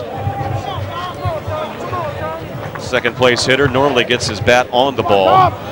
Looking to see what he can do here and extending the inning and moving the runners up. On deck for Wright State, center fielder Chris Ranstead, who has an infield hit and has scored the Raider run. Next pitch by Willer, just a little bit outside on the curveball. Doug, we thank you for stopping by here this evening. No problem. Really appreciate it. Thank you very much for having us on. And once again, I want to encourage all those folks out there, Wright Pat and outside Wright Patterson, come out, see these Wright State Raiders. It's very exciting. Nice facility here. You can see, you're right on top of the players here, and you can actually see a lot. And not a bad seat in the house. Right. And remember us, if you see an Air Force person out there, just say hi to them. And if you're thinking about the Air Force, just ask them about it. I think they'll fill you in with some good information about the Air Force. And I'm right across the street at 2940 Presidential Drive, right over by the credit union there. Stop in, see me, say hi, and maybe we can tell you about the Air Force officer programs. All right, Douglas, thank you very much. As Willer goes back to second, and Morris, nearly leaning, is able to scamper back into the bag and is ahead of the throw. Doug, thank you very much. We appreciate you stopping by. Got something cooking here in the bottom of the 5th inning, Richie, and it's so important to get that momentum back. Yeah, absolutely. Nobody out. First and second. Looked like they were going to try to move the runners over, and now. Throw hits Morris right on the backside, and obviously that's why he's not showing any pain. But as a ball player, you don't show any pain when you get hit by the ball. Okay, you have to jiggle that microphone maybe a little bit. I don't know. Can we hear you now, Richie? There you go. There we go. A little flick of the finger, huh? You still have the touch. Kicks it right back on. Here's the pitch. It's swung Get hit down the right field line and just foul by Matt Bruner on the 2-2 count. Game of inches, they say. Yes, it is. That one maybe a foot or two foul on the right field line. Bruner going with that pitch. Indiana trying to give us a couple bases here. It'd been nice if he'd have thrown that one out in center field and let our runners move up. Yeah. Morris just had to get in the way of it. Exactly. They're definitely concerned about keeping him close. He is the potential go-ahead run. There's Morris out at second, taking his lead, and he's moving towards third. Bruner takes the pitch. Throw down the third is not in time on the double steal. Morris moves into third safely. On the back end is Chris Tuttle. So the Raiders now 3-2 count on Bruner. Runners at second and third and nobody out. Big opportunity here for Matt. Got a good chance to make something positive happen. Now this is a gutsy call. Catcher made it. Well, he threw a little bit short. Third baseman did a nice job to stop that ball from going to left field. Yep, could have gave us an easy run there. Maybe even 2 with the base runner at first. Tuttle moving. Evidently, Indiana knew something we didn't know of here. That's why they were trying to hold the runner close. Could we be stealing signs? Very possible. Now, does that happen? Oh, yeah. I tell you what, I've seen some weird things. I've even seen in my professional experience, hitters picking up little tendencies of pitchers out on the mound and knowing exactly what pitch they're going to throw. Is that just some sort of a knack that maybe a coach or player picks up along the way? It's definitely an individual basis. Here's a 3-2 pitch. Bruner gets his bat on it, and the ball goes under the second baseman's glove into right field. Morris scores, and Tuttle's going to hold up at third base as the ball was hit softly, but Bruner comes through with it appears to be a base hit and an RBI, and the Raiders take a 2-1 lead in the bottom of the 5th inning. Still nobody out. That's a great 3-2 pitch, and Matt just put his bat on the ball.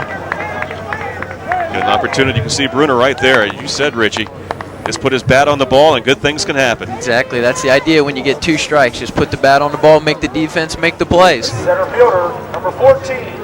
Chris. Well, you hear coaches talk all the time about leadoff walks, and you know, you've got the statistics. Leadoff walks, they say, what, 60-70% of the time score.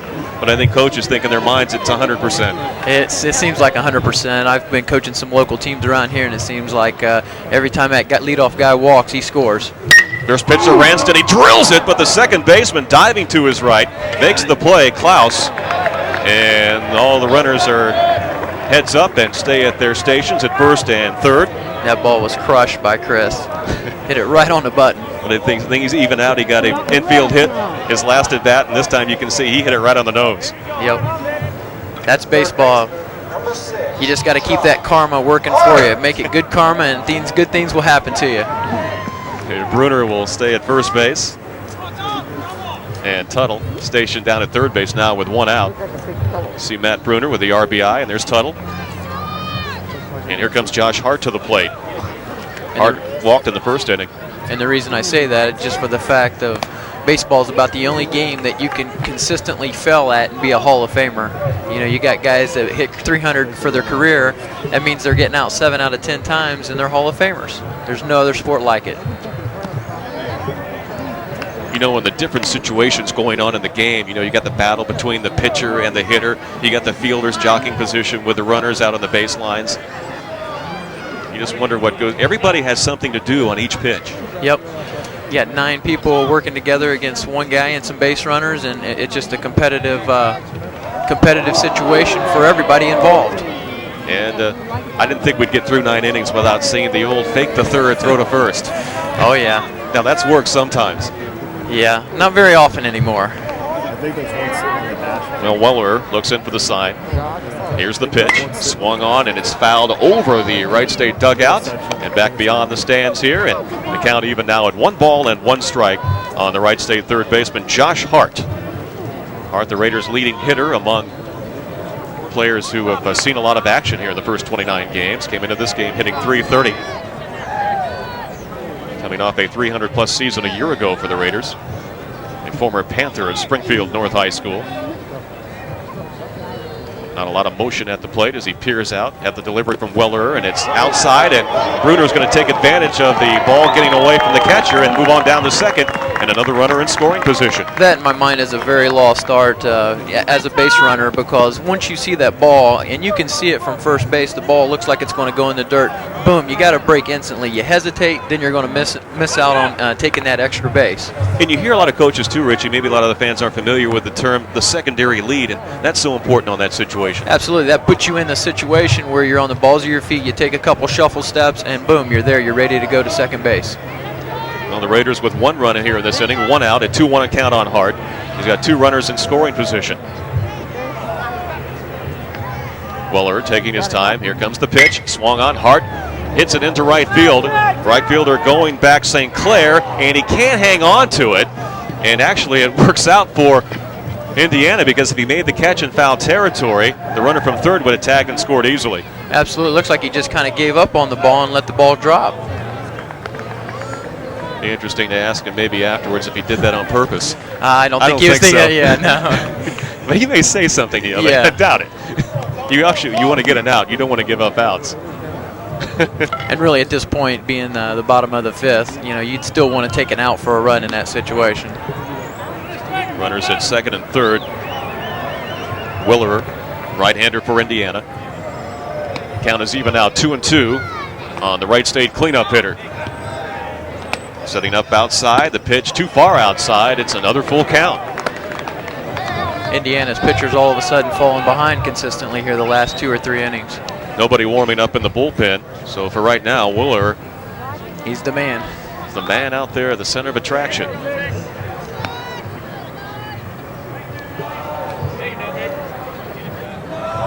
Long time taking the signs, and Hart requests time and steps out of the box. You know, the idiosyncrasies of hitters and pitchers, it's interesting. We talked about that battle between each other, and you get that concentration, and if things aren't comfortable, you just request for time. You have to feel comfortable both as a pitcher and a hitter, and it is a constant struggle, but, you know, still that pitcher has to dictate it. You know, obviously I'm a pitcher speaking from a pitcher's point of view, but you've got to control the flow of the game, the rhythm of the game, and if you don't, you know, you might as well go on in and shower up. You could hear on that last swing by Hart another life there expelled, because he tipped the ball and the catcher unable to come up with a foul tip, so he remains alive. That's 2 times where he could have been out in this at bat, but he'll get another opportunity. Some of the breaks falling Wright State's way right now. You want to take advantage of them, especially when you have runners in scoring position with less than 2 outs. Here's Willer's 3-2 delivery to Hart. Taken outside, ball 4, so the Raiders have loaded the bases for left fielder Scott Marshall. Big at-bat, hung with it, had a couple foul tips, and, you know, completed the at-bat. I mean, that's a good positive at-bat for Josh to take to his next at-bat. 3 walks in the inning. 1 has scored already and just 1 hit. The only out of the inning was smoked by Chris Ranstad, the second baseman. And Scott Marshall will make his way to the plate to see what he can do. He singled his last at-bat. this is a chance Wright State has to really, you got a team down now. Now you want to go ahead and put them away. Pitch to Marshall is taken for a strike on the outside corner. Marshall looks like a very confident hitter, very patient at the plate. Early on, I imagine you don't want to hit what's called the pitcher's pitch. Absolutely, especially this is a new pitcher for Scott that he hasn't seen yet, so to take a pitch isn't a bad idea with bases loaded. Marshall concentrating on the 1-0 pitch. It's taken outside. The delivery from Willerer. Count even at 1-1. I'm a firm believer that each hitter will see his pitch each at bat at least one time, and so far it holds true. It's what you do with that pitch then. Marshall wiggles the bat, and he finds the hole along the left side. It's through for a base hit. Tuttle will score, and the bases will remain loaded. And Scott Marshall comes through with an RBI single to send the Raiders out to a 3-1 lead with just one out here in the top of the 5th inning. And there you have a perfect example. Patient hitter. He got a pitch to hit, and he put it in the hole. Nice piece of hitting.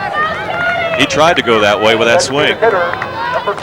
And that's a strength of Scott's, being able to hit the ball the opposite field. A lot of kids want to pull that type of pitch, and a lot of something bad's going to happen. You just stay with it and drive it that way, and you're going to get yourself an RBI. Situation hitting. He saw where they were pitching him outside, and as you mentioned, Richie, he went that way. There was a big hole on the left side of the infield.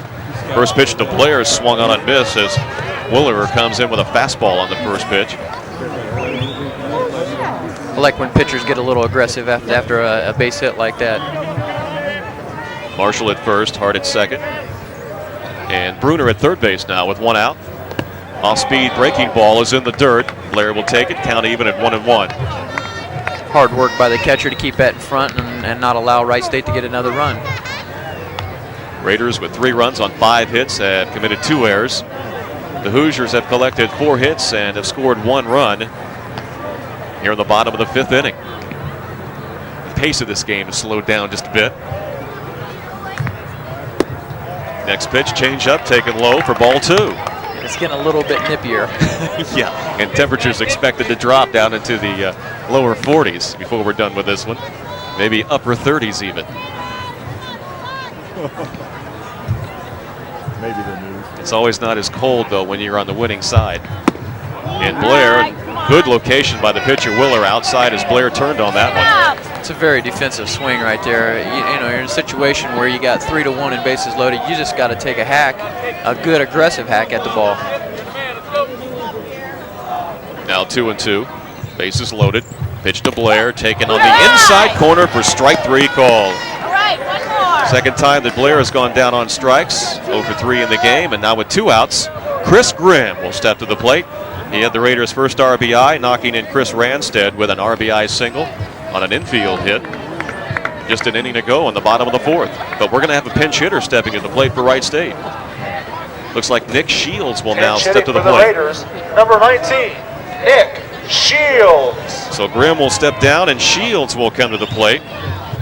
Shields this year has 2 home runs, 6 RBI, and a .231 batting average. Got some power out of the northern Illinois area.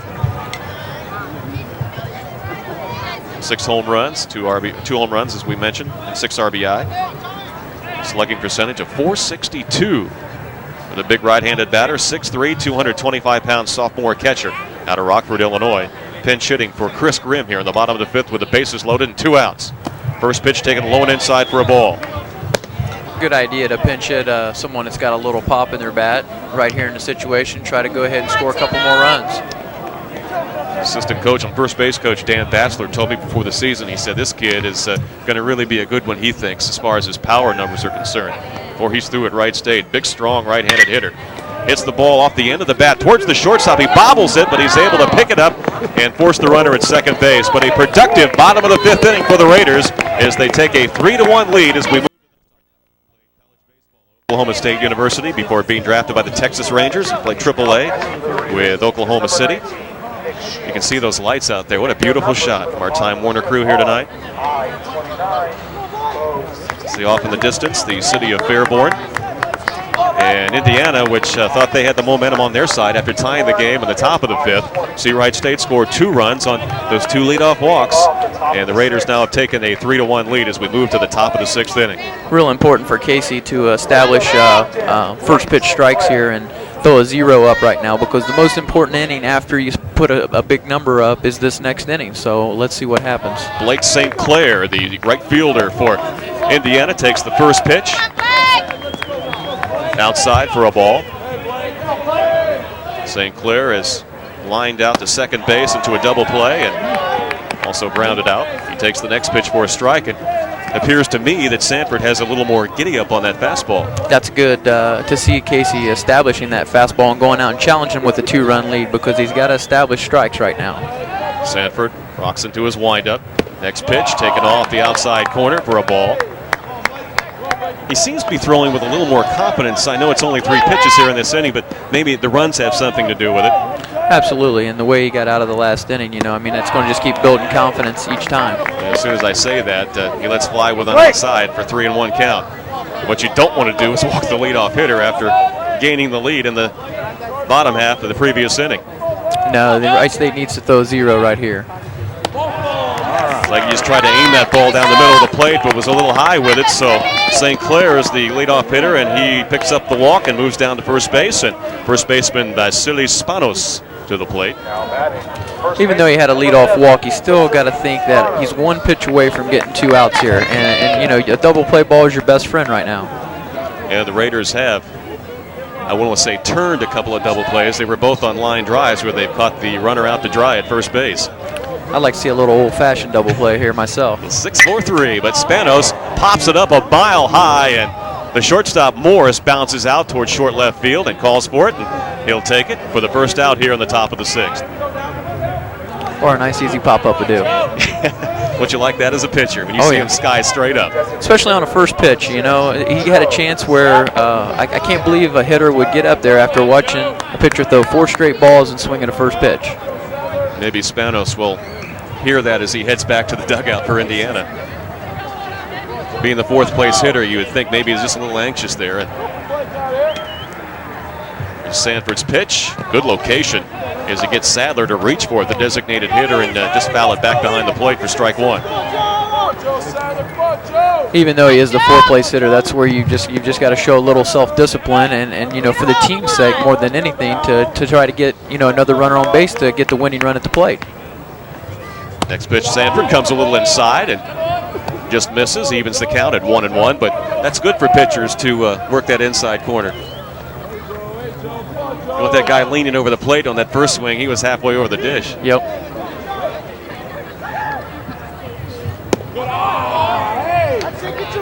Sanford now behind in the count, 2-1. Some of the fans getting up, moving around a little bit just to stay warm as the sun goes down. The temperature has dropped likewise. Next pitch also is outside. Do you notice anything mechanically with Casey here as he's become wild here at the first 2, rather here in the top of the 6th? Yeah, it seems like his front shoulders, you know, flying just a little bit more than what it was the first inning, and you know, especially when you get him from the stretch, it's a little bit tougher. Sadler sends it high to center field. It's not very deep, and Ranstead goes back to make the catch, and good throwing position, gets it back into the infield, and there are now 2 outs. Anytime you throw from the stretch, your mechanical flaws are going to be more enhanced. And you know, right now Casey's struggling a little bit out of the stretch. Up to the plate now is Rick Barrich. Barrich is 1 for 2 in the game. He had a double in his first at bat in the 2nd inning. I should say just a single, I should say, to left field. But fortunately for us, Casey's getting some nice easy pop-ups, and you know, he hasn't thrown a lot of pitches in 2 innings, so let's see, hope that continues. Shields, who pitched it for Grimm, is in behind the plate for Wright State. Sets up outside, but Sanford misses off the plate for ball 1. Casey looking tonight, in this now his 2nd full inning of work. I should say his 3rd full inning of work. Really wanting to work those corners. Next pitch is swung on. It's off the glove of Josh Hart and down the left field line. Here's Marshall picking it up. Will they have a play at 3rd? It's close. Hart makes the tag, but it's too late. Good play by Scott Marshall to get the ball back into the infield, but St. Clair was able to go in with a headfirst slide, and it was safe at 3rd. It's a single for Barrich, and he moves to second base on the throw to third. So Indiana with some two-out action here, trailing by 2, 3-1. And Sanford now will have to work to Eric Blakely, the shortstop, who's 0 for 2 in the game. Looked like Casey was just trying to guide that ball in for a strike and instead of just letting it flow out. Could be a turning point of this game. Sanford comes inside, and Blakely a little early on the swing, just taps it harmlessly foul down the third base line. Hart picks it up and throws it back to the home plate umpire, who inspects the baseball.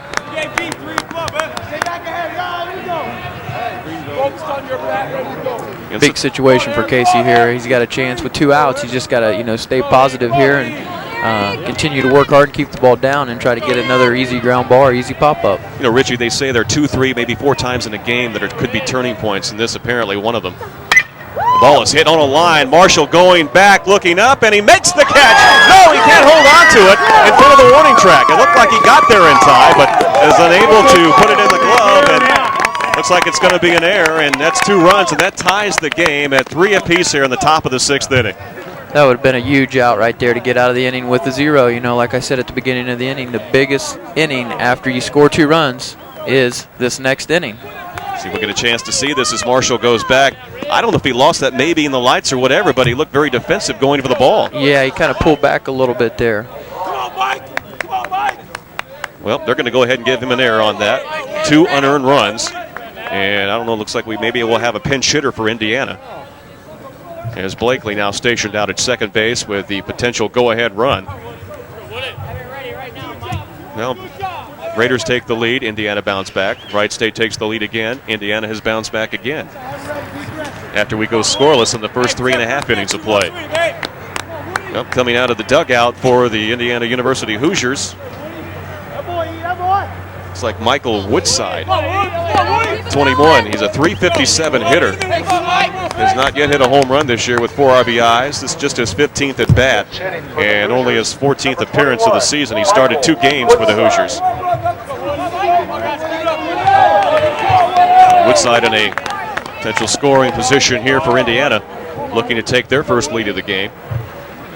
Game tied at 3. Top of the 6th inning. Woodside comes up off the bench and lines it into right center field. He'll get the run in, and Woodside comes through for the Hoosiers and plates the go-ahead run, and Indiana leads 4-3 here with 2 outs, all 3 runs unearned.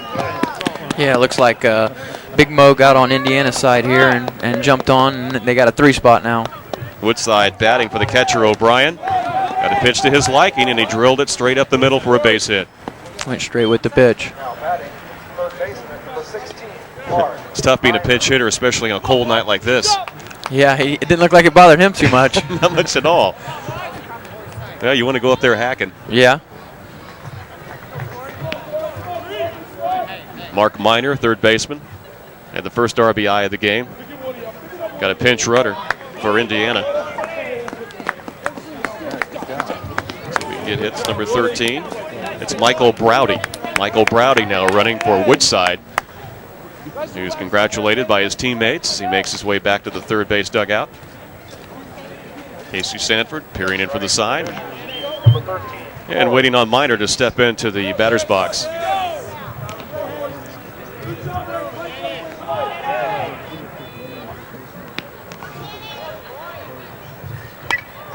Pitch is fouled back. I was noticing this net a little bit. We got to be careful here. Got that right. Dan Hagley is the pinch hitter for Miner. Dan Hagley in at the plate, number 5 for number 16. Pitch is taken down low for a ball. Count even at 1 ball and 1 strike. It's that time in the game where both coaches go into their bench. Yeah, try to get, especially during the week, you try to get some players a chance that maybe haven't had a chance in the league games. Maybe someone might surprise and step up. Runner at first, good lead. Pitch taken for a strike. Sanford with a count advantage of 1 ball and 2 strikes, looking to wiggle out of this jam as Indiana has plated 3 runs here in the top of the 6th inning. 3 runs unearned. Shields setting up outside. Sanford comes inside. Morris gets the ball, flips it to Bruner for the 3rd out of the inning. But Indiana takes the lead on 3 runs on just 2 hits and 1 big error. And Wright State see if they can come back now, trailing 4-3 as we move to the bottom of the 6th inning here at Nischwitz Stadium. You're watching Wright State baseball on Time Warner.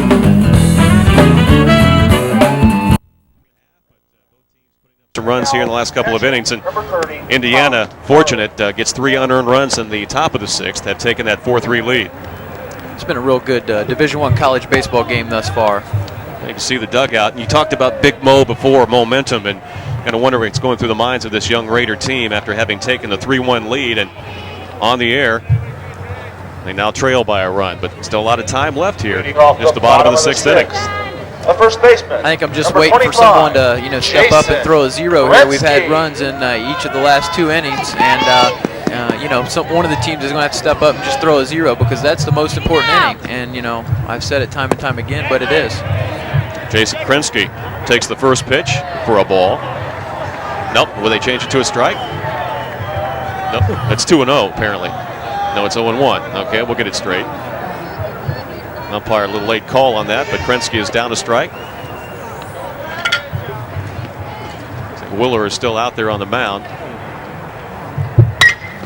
Next pitch by Krinsky. He hits it towards left field, and the ball's going to float foul just beyond the bullpen for Indiana as left fielder Rick Barrich speeding over to try to make a play on that ball, but Krinsky will now come back on a no ball and 2 strike count. New pitcher to the game, it's Ryan Smith. Ryan Smith, number 2. He's 2-0. This is his 5th appearance of the season. He's pitched 7 innings, allowed 3 hits and 1 unearned run. He struck out 3 and walked just 1. Opponent's hitting just 130 off this Indiana right-hander. Indiana's definitely got a quality pitching staff with a 3.8 team ERA.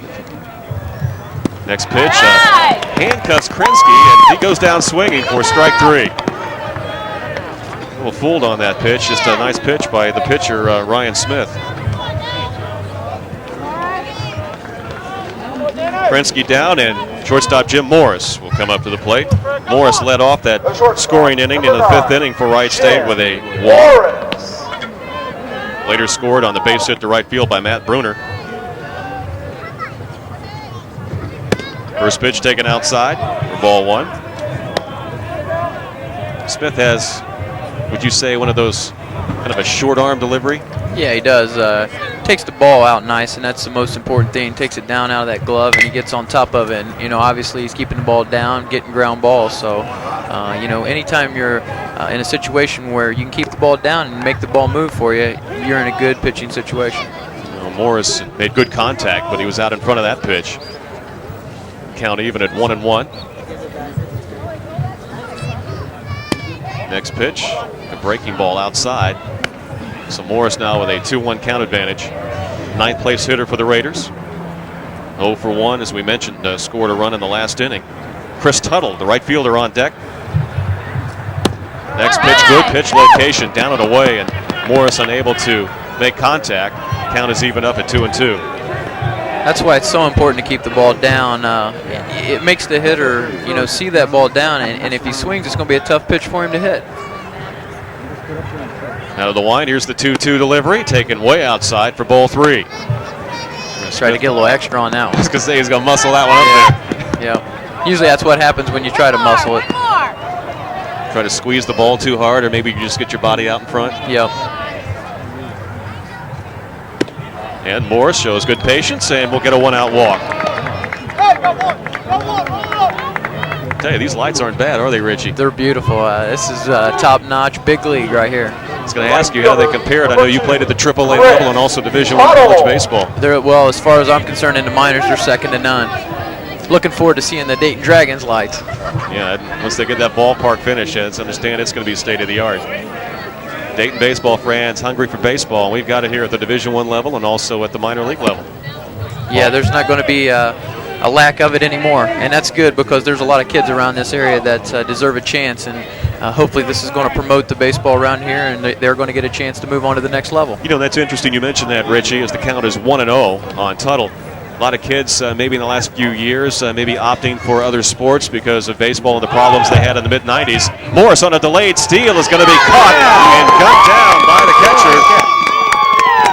Good throw by the Indiana catcher. Guns down Morris on a delayed steal, and he's caught for the second out of the inning. Get an opportunity to see it again.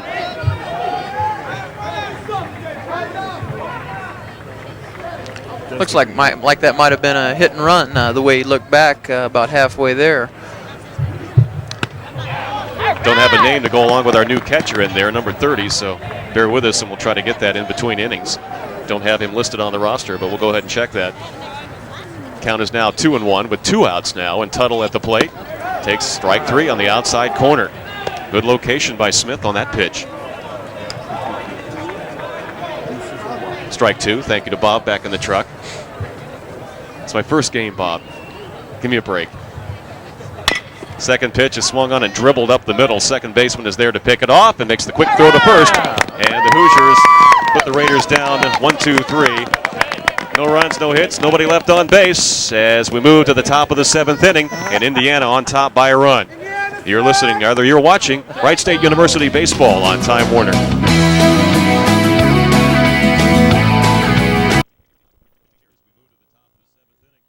In the pitch is Chad Brandt. Brandt, a record of 1-4. He's logged 32 1/3 innings, has allowed 60 hits. He started 5 games this season for Coach Nischwitz Raiders, and this is his 10th appearance of the season. Chad, another one of those pitchers on rehabilitation this year from a year ago. Yeah, I believe he had the Tommy John surgery on his elbow. Well, as a sophomore, he struck out 60 in 78 innings, so apparently he's got some good stuff, and it'll be interesting to see as he continues on through the rest of this season on the comeback trail. Brandt's first pitch on the outside corner, a fastball gets ahead in the count. I know the coaches were telling me about Chad when he came here to Wright State. He's a pretty good fastball. Yeah, he's got a real live fastball and a good slider. Next pitch taken again for a strike. So Brandt comes out of the bullpen, flexing the muscles with 2 strikes. Looks like he's got a little pop on the ball tonight. Very important for him to hold Indiana right here. Yeah, absolutely. Hoosiers have scored 4 runs in the last 2 innings. Next pitch is in, and it's cued off by Klaus, the leadoff batter here on the top of the 7th inning. Able to get a piece of it and dribble it over to the Raider dugout and remain alive. Count still 2 strikes. Now you're moving the legs just like I am. I think my toes are frozen, Richie. Yeah, definitely. Temperature now falling into around the 40 mark here tonight. But we can't complain as the pitch is taken just off the outside corner for a ball. Got a beautiful stadium and beautiful lights. Baseball fields looking green. Raiders play 13 of their next 22 games here at Nischwitz Stadium. It's only the 3rd home game of the season. Wright State a few weeks ago played their first 2 here, beating Ohio Dominican by a final of 10-6 and Shawnee State 15-13. It's very important they take advantage of these next 13 home games. Here's Brandt's next pitch. Swung on and dribbled towards Hart at third base, makes the clean pick, fires over to Krinsky for the first out here at the top of the 7th inning. Now, Richie, first time, we've talked before, in the past, and really a pleasure to have you here tonight to add your expertise to our ball game. And as I notice here tonight, a lot of the people here in the Dayton area, the baseball people, have made their way out to Nischwitz Stadium. You've been glad having a lot of people. A lot of folks out here tonight. Yeah, that's one of the great things about playing I just love baseball with all my heart, and that's one of the great things that you do get to do is you meet so many wonderful people involved with the game. From Ron Nischwitz here at Wright State to high school coaches to other college coaches, and then professional scouts. So. As McNabb gets nailed from behind on the 0-1 pitch from Brandt. So he'll make it down to first base. And all if you can hear in the background, maybe some of the players in the dugout, hey, it doesn't hurt, don't rub it, don't rub it. That's always the saying you get when you get hit. Of course, so tonight, I bet it did hurt a little bit. I think it did a little bit, right square in the back. For Brandt, that's the 4th batter that he has hit by a pitch this season. So there's a runner on with 1 out here on the top of the 7th. First pitch, moves inside as Shields makes the catch under the hands of the hitter, Blake St. Clair. St. Clair has walked tonight, also lined into a double play, and has grounded out to second base. Shields sets up outside, pitches down and in for ball 2. I don't know, Richie, I don't know what you think on those first 2 deliveries to this hitter, but I don't know if Brandt may be rushing it a little bit. Yeah, Chad's struggling a little bit. I mean, it's all timing and rhythm, like I said before, and when you come back from an injury, you lose that feel. Next pitch, taken on the outside corner. Nice pitch, good location. And as you can tell right there, I mean, he just threw 1 out of 3 pitches, you know, and that pitch had a little giddy up again on it, and it's just, you know, you're inconsistent with your release point and your rhythm and timing. 2-1 on the .310 batting St. Clair. Once again, the Raiders set up on the outside part of the plate. Pitches in, and it's hit towards right field, rather shallow, into right center. And making the catch is Chris Tuttle, but he can't hold on to it. Runner goes halfway, and he'll go into second base on the error by Tuttle. Tuttle had time, but I don't know, maybe if he was looking at the corner of his eye at the base runner. Yeah, he just pulled his head off of it and started looking to second base here to throw the ball back in. Tough situation for Chad. Well, the first, got 2 runners on now at first and second base with 1 out. St. Clair at first on the benefit of the error on the right fielder, and McNabb moves down to second base. That sends up the cleanup hitter, first baseman Vasily Spanos. Spanos tonight has walked in 3 plate appearances. He's popped out to shortstop, and his first appearance in the second inning flied out to left field. Now that last time up, he went for the first pitch. See what Brandt deals him here with runners at first and second and 1 out. Off-speed pitch taken in the dirt. Runner going towards third. Shields can only pick it up and watch the runner dive into second. And McNabb moves up to third base, and St. Clair will go to second base. So runners in scoring position now with 1 out and a 1-0 count on Spanos. Yeah, this is just compounded by he tried to throw a breaking ball and he put it in the dirt, and the runners had a good read on the ball, advanced to the next bases. Now with the runners moving up, Wright State's going to go ahead and walk the cleanup hitter and load the bases up with 1 out. With the designated hitter, Joe Sadler. Good idea. You might as well put the batter on first, load the bases up, then you got a double play all the way around. You play them back in the middle infield and maybe in on the corners? You know, with the 1-run lead, I probably would, because you got a situation where if they're in, then you only got 1 base that you're looking at. Keep them back, then you got a couple different situations. You got your corners that can come home, and then you got your middle that can turn it up the middle. Designated hitter, number 6. Well, Sadler will come to the plate. He's been hit by a pitch tonight. He's also grounded out and fly to center field in his last appearance. And that looks like that's what Wright State chose to do, is keep the corners in and try to turn it up the middle. Morris and Bruner, pretty good double play combo for Wright State. Pitch, good location, down and away as Sadler goes wailing on it and comes up short. That was a good sinker right there. Ball had nice action on the ball, and you know, that's a good pitch he needs to keep working at here and get him a ground ball. Indiana looking to add to their 1-run lead here with 1 out and the bases loaded in the top of the 7th. Brandt rocks into the windup. Here's the pitch.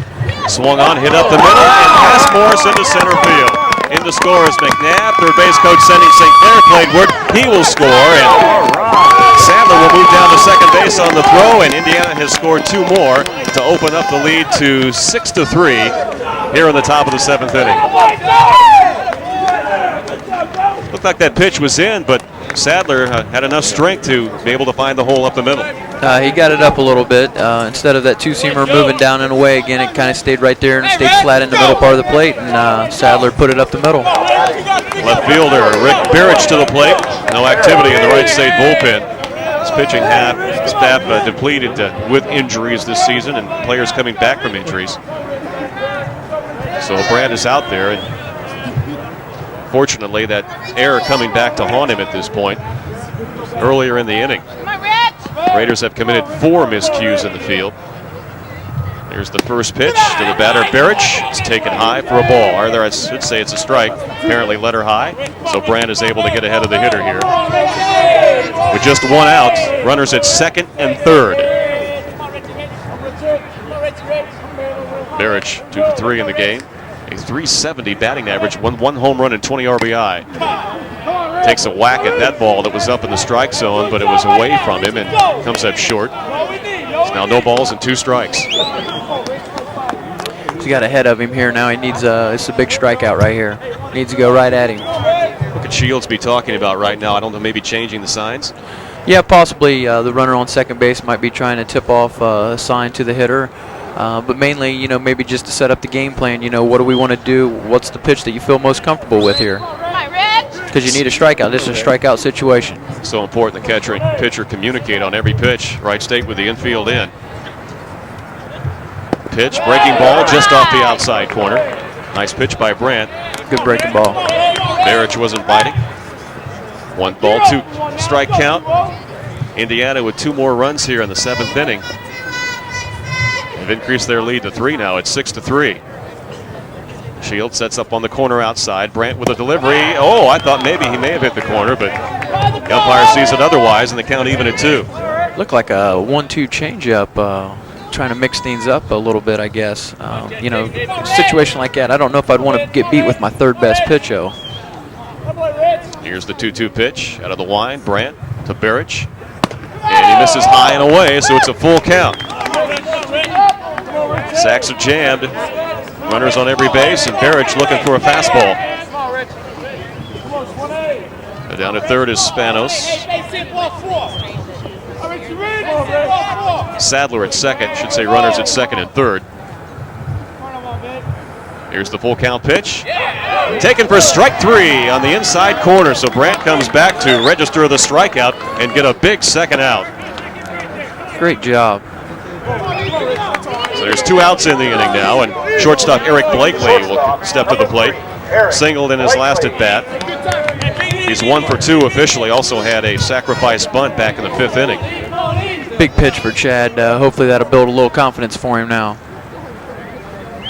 Runners second and third, now 2 outs. Brandt will opt to remain in the windup. Here's the pitch to Blakely. Swung on and popped up to shortstop. Morris underneath him.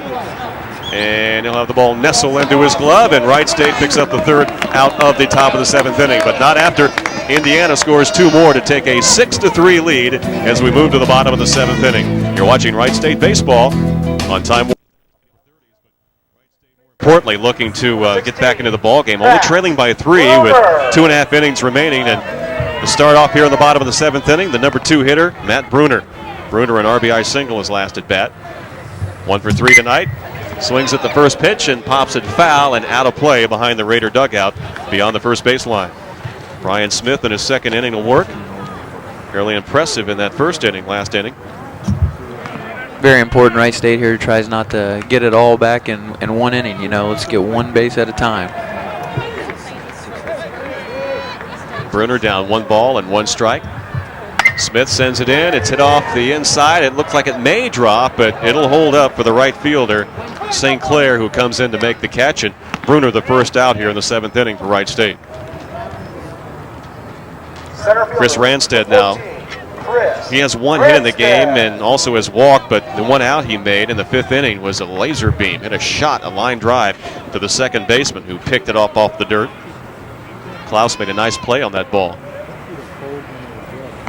Ranstead apparently seen the ball well here tonight.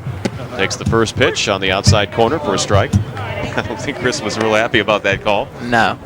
Anytime you see the catcher drop the ball, it's almost anymore, even in college, it's a given. It should be called a ball. And I know that's kind of an unwritten rule, but that's usually the way it is. Next pitch inside and under the hands of Ranstead. Count even at 1 ball and 1 strike. I just can't get over the beauty of this ballpark. First time you've seen a night game, at least here with Time Warner, and you can see that they have taken their effect. And this field, this looks gorgeous. Next pitch taken for a strike. Strike 2. Correct me if I'm wrong, but I believe this might be the first Division I college baseball game under the lights in the Dayton area, huh? I think you might be right. Because GD doesn't have lights, right? No. I can't think of any. So everybody have to try to get out here this year and catch a couple night games. Next pitch inside, and Ranstead just misses getting it inside the first base bag, and it goes foul, so he'll have to come back to the plate and face another pitch from Smith, who's ahead in the count, 1 ball and 2 strikes. Come out here and catch a game before the Dayton Dragons start, and that'll get you warmed up for the professional season. There you go, both places. We're blessed to have two fine facilities here. First pitch, I should say the 1-2 pitch, is taken high by Ranstead and is even the count at 2 balls and 2 strikes. Ranstead comes from a very good high school program. Traditionally over the years, the Vikings of Miamisburg turned out some pretty good ball players. Oh yeah, well instructed by Carlos Patterson down there, and I know he played for the Rolling Select team during the summer. So they had Jerry Sawyers, very good coach.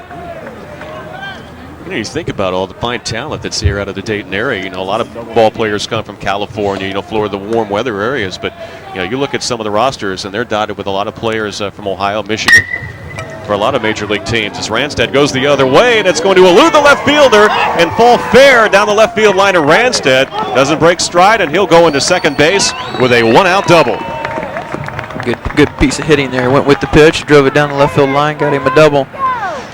Ball seemed to slice away from Barrett, who was going after the baseball, and it seemed to just keep breaking away and away, and Ranstead picks up the double. So let's see what the Raiders can do here with 1 out, trailing by 3, and their 4th place hitter, Josh Hart, to the plate.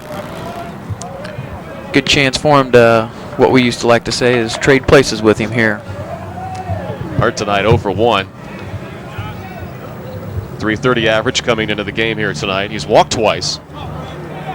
Smith gives up his first hit of the game in relief in his 2nd inning of work for Indiana. Pitch taken high and outside.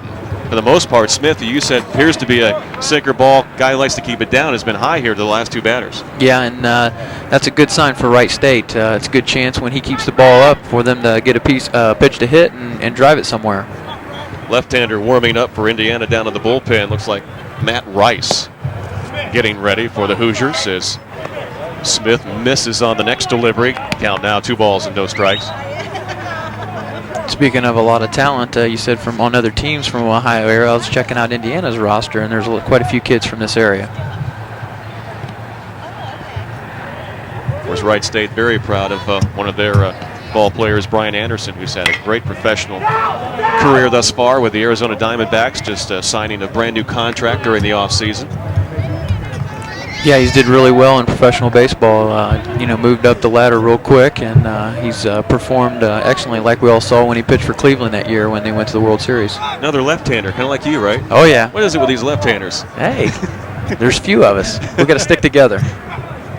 Here's the 2-1 pitch to Hart, taken outside, 3-1. So the Raiders trailing by 3, 6-3, looking to get something going here in the bottom of the 7th inning against Smith in Indiana, who've scored all 6 runs here in the last 3 innings. Throw back to second base. It's not in time as Ranstead is able to get that right hand back in on the bag. Hey, Chris, getting a little dirty. Players don't like to leave a game without getting some of that dirt on those uniforms. Yeah, you got to. Even pitchers, you'll find them just as dirty. Hart hits it in towards the hole at shortstop. They try to go to third base, and Ranstead's going to be out at third. Wow. I don't know. It'd be nice to see. Maybe we can see that one again. Ranstead can't believe it, along with Bo Belinsky, the coach. As Blakely opted to go to third base, the ball was hit behind the runner, but he came up throwing and hit the third baseman, and they nail Ranstead. Yeah, that's looked like he slid under the tag. Wow. Well, yeah, he definitely beat the throw. Pictures don't lie. Yeah. Well, I guess he missed that one. Well, that's a situation when you get into weak games. You only have 2 umpiring crew, and usually they have 3.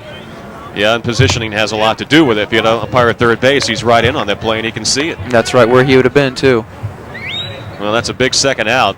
You got a runner at second with 1 out. Now you have a runner at first with 2 outs. To the plate is Scott Marshall. RBI single in his last at bat. I was real surprised the shortstop even tried to take the chance at third base, because in that situation you just want to go ahead and take the out there. Ball was hit slow enough where it was going to be a bang bang play. Really, it was curious. Yeah, I really surprised myself. Might work out. Here's the pitch to Marshall. Again, he finds that hole on the left side of the infield, and he has now 2 hits in the game, and that will move Hart on to second base as Marshall picks up his 2nd hit of the ball game. And the Raiders stay alive here with 2 outs in the bottom of the 7th inning, trailing by 3. And a guy who could maybe pull one out of here and tie this game up, pinch hitter for Wright State, making his way to the plate, Doug Nichols. Nichols this year leads the team in doubles with 10 and also is tied for the team lead with Jason Krinsky with 3 home runs. So Nichols batting for the designated hitter Blair here in the bottom of the 7th inning. And the Raiders trailing by 3 with runners at first and second and 2 down. You got the tying runner at the plate. This is a good chance for him to Wright State to tie the ball game. Here's the first delivery from Smith to Nichols. Fastball taken upstairs for ball 1.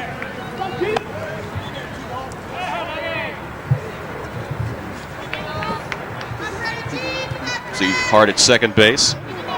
Scott Marshall at first. Nichols a 270 hitter.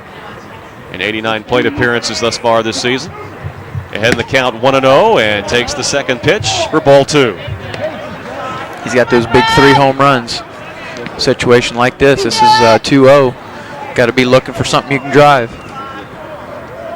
He's walked 5 times this season. Looking for some cheese right here, and he gets the pitch in there half of the plate and just missed it. Fouls it back off the catcher. Took a big hack at it. That's a good swing. He's a nice compact swing. Big fella. Doug Nichols, 6-footer, 215-pound senior from LaGrange Park, Illinois. Looking for a pitch maybe to drive right here. Still ahead in the count, 2-1. Runners at first and second. Here's the pitch. Swung on and fouled back, straight back, so the count evens at 2-2. Smith got that a little lower outside, so Nichols had to go reaching for it. So now you approach it a little differently now with the 2-2 pitch. Yeah, he's got to tighten up the rhythm a little bit because you don't want to strike out. You want to definitely try to keep the pressure on the defense by putting the ball in play. But still, you got to be aggressive. The pitcher makes a mistake, you want to punish him for it. Pitch taken for ball 3. Now that's important. Now the runners with 2 outs will be moving on the pitch. That was a good rhythm by Mr. Nichols there. Stayed right in compact with the breaking ball. Looked at it all the way in. 3-2, 2 outs. Runners first and second will be on the move as Smith peers in for the sign. Nichols calls for time as Smith took a little bit too much time for the Wright State hitter.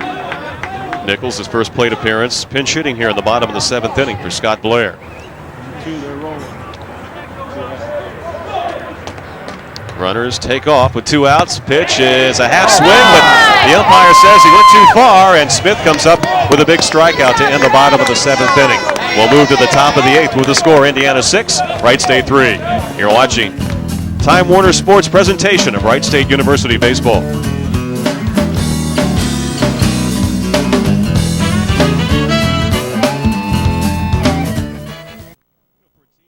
Allowed 97 runs in their last 6 games. The pitching against a Big Ten school in Indiana here tonight, I think, has done a pretty good job. You look at the scoreboard, there's been 4 errors, so pitchers haven't been helped. And I believe 5, and I know 4 of those 6 runs have been unearned. Yeah, absolutely. They've got ahead of the hitters. They've given the defense a chance to make the plays. It's unfortunate that we have 4 errors in the game. First pitch, an off-speed pitch taken inside by the catcher, Eric Farley, who entered the game 2 innings ago. Behind the plate for Indiana. Farley takes a hack at that 1-0 pitch. Comes up short. Count even at 1 ball and 1 strike. It's a good pitch by Chad on the outer third of the plate. A little pop in the mid of Shields. Yes, it was. Brandt uncoils and delivers another nice pitch off the corner. He took a little bit off of that one. Well, that's the key to pitching. Greg Maddox does it all the time. Not every fastball is the same speed. Breaking ball moves it around, and what you want to do is deceive that hitter, get him off balance. That's why they call him the master. And nice Brandt pitch. paints the corner for strike 3 called. That's 2 consecutive strikeouts for right-hander Brandt coming out of the bullpen, and that's a nice sign to see him be able to contribute as Wright State now heads in towards the stretch of the season as they prepare for the conference tournament. And it looks like they're going to get some nice weather here this weekend to play some of the games here at Nischwitz Stadium. Come on, let's get it started. Pitch is bunted down the third base line. Good bunt. Hart comes in, makes the throw, and it's just out to Krinsky.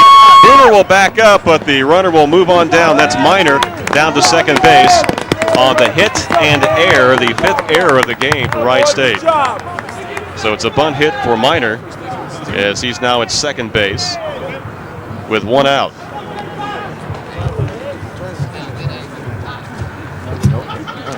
Indiana doesn't have a lot of thunder in their lineup, but they're making use of the drag bunts and putting the ball in play.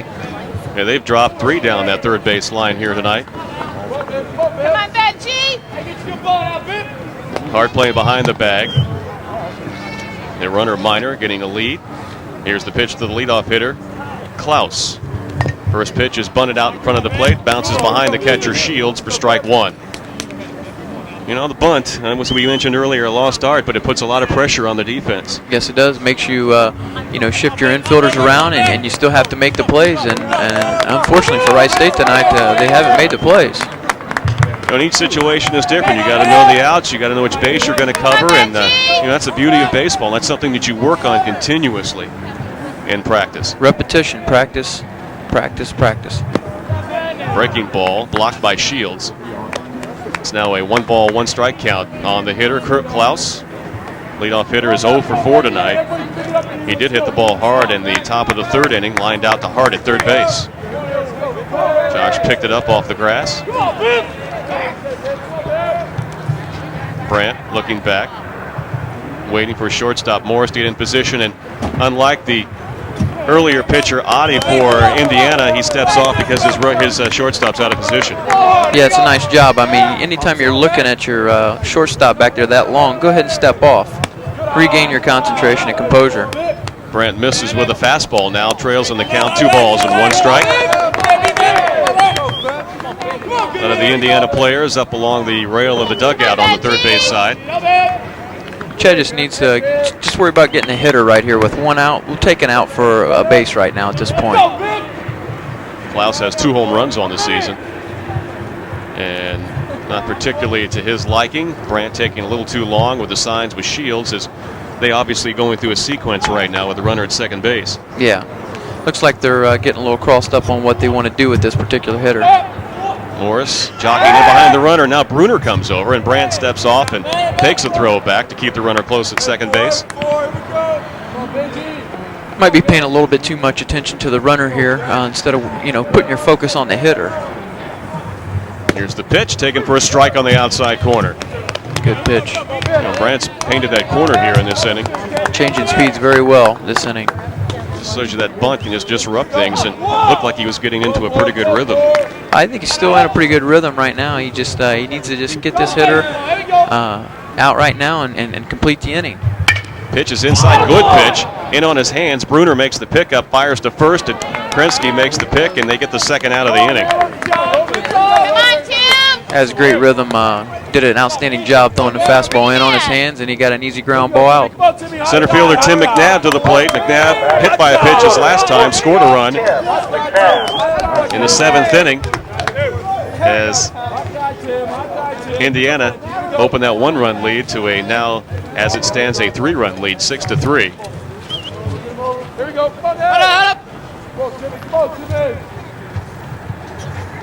McNabb swings at the first pitch and is a little late. A good fastball, good location by Brandt again. Had a little zip on the ball, letting it go now. I think he's feeling a lot better. Anytime you have a surgery, it takes you a little couple innings to get back in the flow of things and get that arm heated up. 2 outs here in the inning. Brandt in the windup. Pitch, another good one. Hit some more zip on that pitch and had some movement too. Yes, he did. Looking outstanding right now. And now you got to put him away. 0-2, 2 outs. Looks like he's gotten a lot more confidence out there, and he's throwing with confidence. He's built like a pitcher too. You look at those hips and those legs. And Brandt's ready to bring it plateward, and McNabb taking his time before he steps back into the batter's box. Brandt, before he winds up, looks down at third. Here comes the pitch, inside and fouled off. And McNabb will stay alive. It's no balls and 2 strikes. McNabb, I don't know if there was a sign on or what, but he goes down to talk to his third base coach. Probably coach is pretty upset at him taking got behind an account, taking some half-effort swing, so to speak. Wants him to be a little bit more aggressive. Well, Minor down at third base. He was halfway home before the delivery by Brandt. I don't know, maybe he might go into a stretch position here. I don't know. Is it usually that, what the coach tells him what to do, or just what a pitcher feels comfortable with in this situation with 2 outs and a runner at third?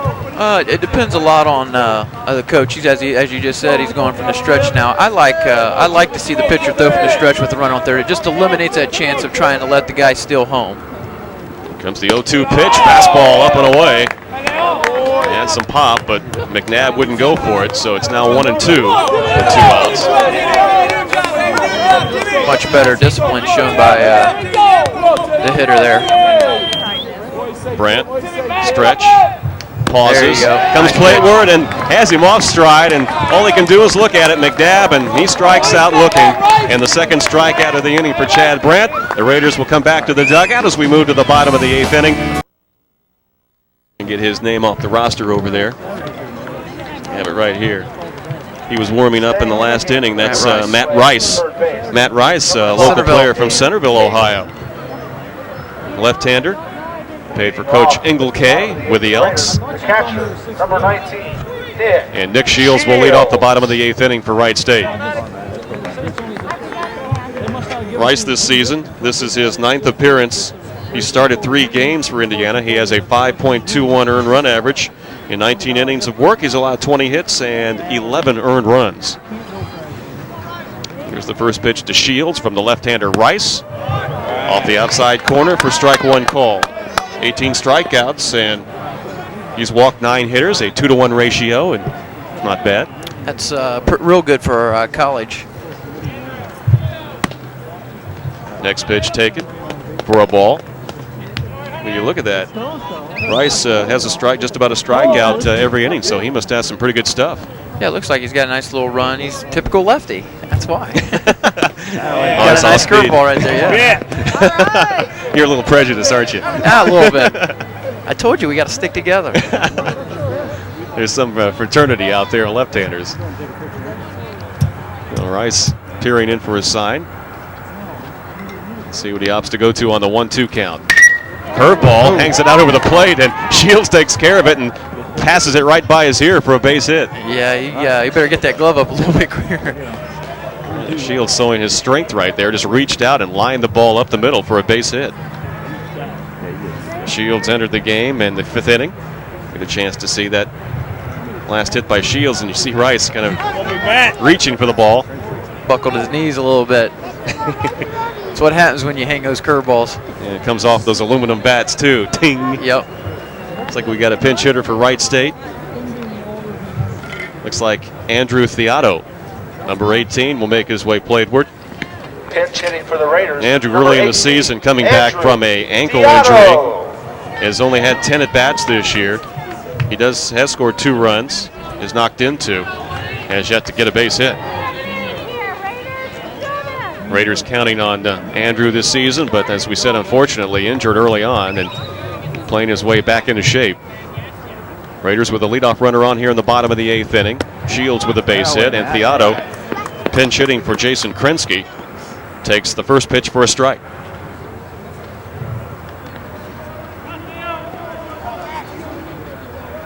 Matt working ahead here, throwing first pitch strikes late in the game. That's even more critical once you get in those last 3 innings. Next pitch, good location, out away from him. Theotto is unable to reach it, and it's now a no-ball 2-strike count. So Rice in command here on the second hitter in the inning. That's what makes relief pitchers a special breed, because they can challenge hitters right off the bat with that first strike, which is the most important strike late in the game. Shields with a short lead at first. And fastball is past Theotto, and Rice gets his first strikeout and the first out here on the bottom of the 8th inning. And to the plate now is shortstop Jim Morris. Morris walked his last at bat and scored a run. The shortstop, number 9. Scored the second run of the game for Wright State. So the relief pitching of Indiana has done a good job to this point. Raiders last scoring in the 5th inning at the time to take a 3-1 lead. It was short-lived when Indiana came back with a 3 spot on the top of the 6th. And have added 2 insurance runs in the 7th for that 6-3 lead. 1-0 pitch from Rice. Fouled back by Morris, late on the swing. Rice does have good movement on that pitch. Yeah, it's a nice telling fastball, and it's even dipping a little bit. Got a nice little sink on it. Indiana's been able to, throw the zeros after they put up their runs, and those are the most important innings. Ball again tailing away from Morris, and he's able to make contact now behind in the count, 1 ball and 2 strikes. Looks like if you're a right-handed hitter, you might want to go the other way on this guy. Yeah, sit back and let the ball get to you. It doesn't look like he's really overpowering, but the Wright State hitter's trying to lunge out instead of just letting that ball come to him. Driving it the other way. You know, you go to a lot of ball games, even in high school, with the scouts from college and the pro scouts come around, you see that radar gun. And I know there's different opinions about those guns and different type guns out there. And I had a question to you regarding that, Richie, after this pitch. Swung on off the hands and fouled back by Morris. How much importance do you think there should be on those radar guns, and what do they tell scouts? Basically, it just gives you a kind of just an idea, maybe. Yeah, just how kind of a table of how hard the kid's throwing. If you're just using it solely for arm strength, it's all right because you're going to get a good reading of what the velocity is out of his arm, and that's fine. Pitch is dribbled down the third. Morris to second. The turn is not in time, and the Raiders avoid the double play. No error on the play. Shields is out at second, and Morris will replace him at second base because the ball does go in the dugout, so you get an error on the throw as Morris now is able to move to second. Take a look at this. Like it was tailor-made. Nice little two-hopper to the third baseman. Throw was good to second, but give Shields some credit. He came in hard to the second baseman, causing the bad throw. Did what he had to do. He slid in hard and took out the runner, or took out the fielder. Morris now at second base. For the Raiders, number 15, Paul McLean. Paul McLean, a 204 hitter, pinch hitting for Chris Tuttle. So it's McLean, the right-handed hitter, in place of Tuttle here in the bottom of the 8th with 2 outs. McLean hitting 204 as mentioned. Takes the first pitch for a strike. McLean has hit 2 home runs for Wright State this season, has knocked in 6. Runner in scoring position is Morris.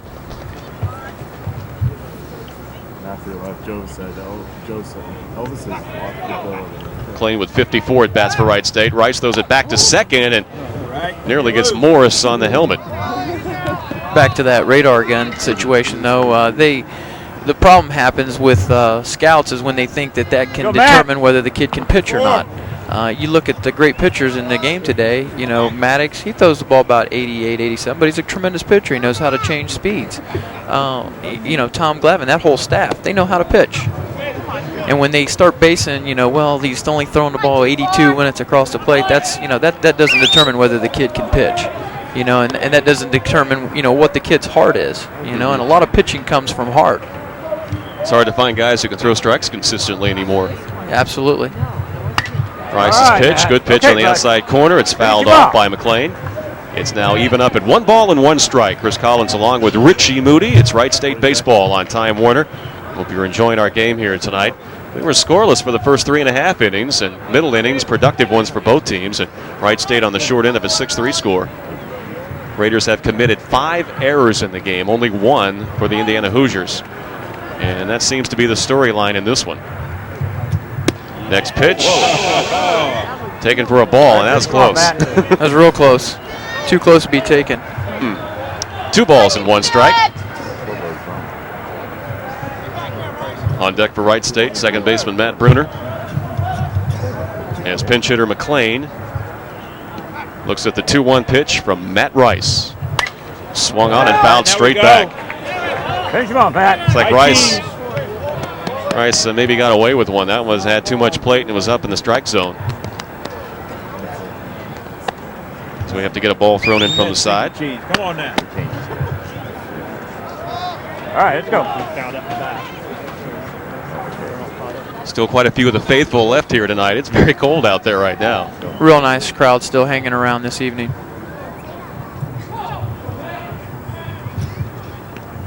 Two balls, 2 strikes, 2 outs. Here's the pitch from Rice. Breaking ball. Handcuffs McLean, and Rice gets the strikeout and leaves a runner at second base. No runs and 1 hit, 1 runner left on for the Raiders here in the bottom of the 8th inning. As we move to the 9th inning with a score, Indiana 6-3 over Wright State. You're watching Raider baseball on Time Warner. Behind the plate is Doug Nichols, who pinch hit and whether was a designated hitter, and now he moves in behind the plate. McLean is in at first base, and it looks like Josh Hart maybe still be out in right field. We'll get a double check on the right fielder. Number 18, Andrew Theotto. Okay, Theotto's in left field. Now playing right field. Nichols is behind the plate. Jake Hart. And Jake Hart, Josh Hart's brother, is now in right field, a product of Springfield South High School. So we got the changes as we move to the top of the ninth inning. And leading off for the Indiana Hoosiers will be Blake St. Clair, the third place hitter tonight. Has reached on an error, has walked, and also grounded out and lined into a double play in the first inning. Although St. Clair has not got a hit tonight, he has reached base a couple of times and scored both times. It's a 6-3 Indiana lead. Left-hander against left-hander here in the top of the ninth. Marshall's first pitch, a breaking ball, is high for ball one. Marshall this season, a 3-3 record, an ERA of 6.94. This is his 8th appearance. He started 5 games, has 1 complete game for Wright State. Next pitch is swung on and drilled deep in the right field. Jake Hart goes back and makes the basket catch just shy of the warning track for the first out. Ball was smoked. Marshall has logged 35 innings, has allowed 47 hits, 27 earned runs. He struck out 23 and has walked 10 in his 45 innings of work, or 35 innings of work. And gets the first batter here in the top of the 7th inning, and that sends first baseman Viseli Spanos to the plate. Looks like he's just going to challenge up, in the top of the ninth. Marshall throws the first pitch in for a ball to Spanos. So you got Matt Rice, a former Centerville pitcher, on the mound for Indiana, and now Scott Marshall, a former Elk, on the hill for Wright State. And both left-handers. Much of the approval of Richie Moody. Oh, yeah. Oh, yeah. 2 balls and no strikes on Spanos. Nichols sets up on the outside corner. Here's the pitch from the left-hander. It's inside and low for ball 3. Richie, sometime later next month, we'll be back for our second of 2 regular season broadcasts for the Raiders here on Time Warner. And the opposition will be the Butler Bulldogs. Big conference game. As Spanos takes ball 4 and will jog down the first base. Spanos tonight has walked now 3 times in the game. Designated hitter, number 6, Joe Sadler. Here comes Joe Sadler, who opened up the game in the top of the 7th inning with a big 2-run single. Sadler, the designated hitter. And we got a pinch runner in at first base for Spanos. Looks like Clint Moore. Clint Moore, number 8. He's got a big lead at first base. First pitch to Sadler. Take it on the outside corner for strike 1 called. Pinch running for the Hoosiers, number 8, John Bestler.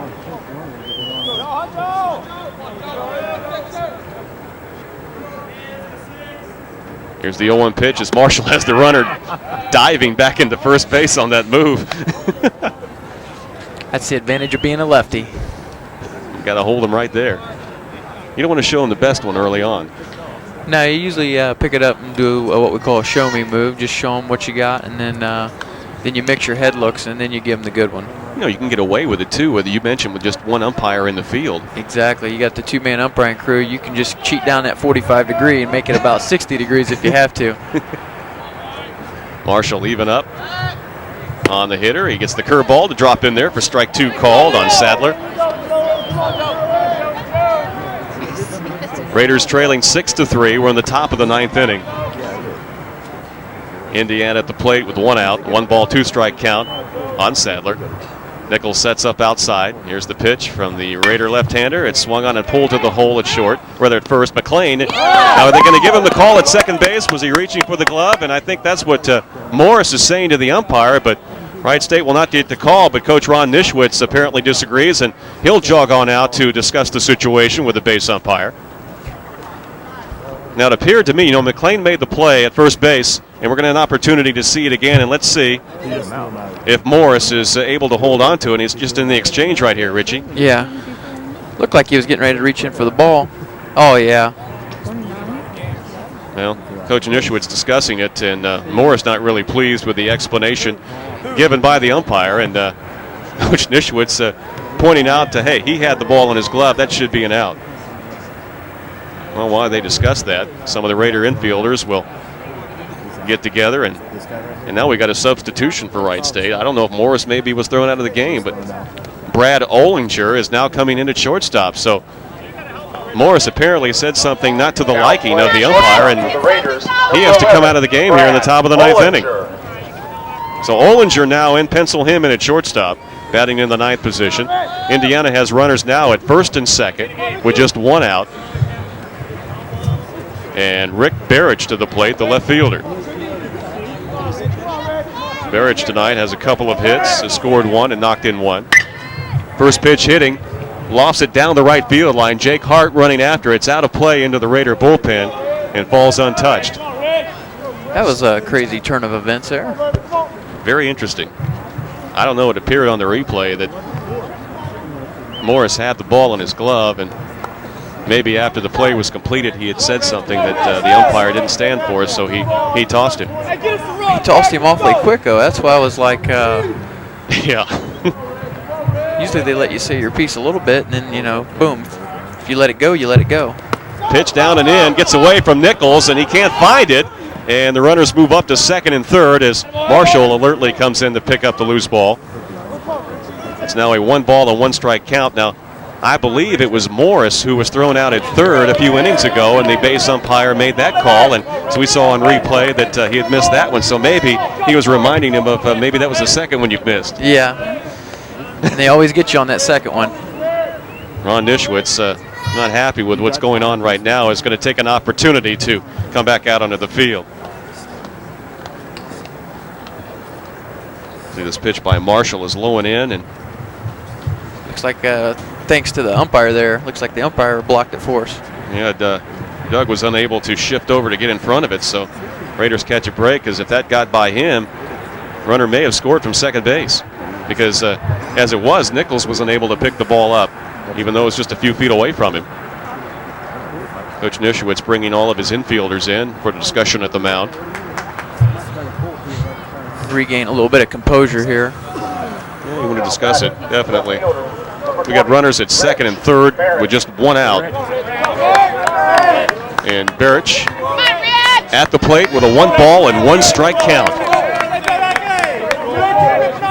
Wright State brings the infield in, trailing by 3 here in the top of the ninth inning. Would not like to see Indiana score any more runs.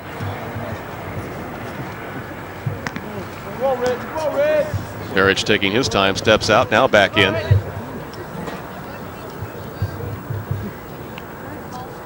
Here's the first pitch.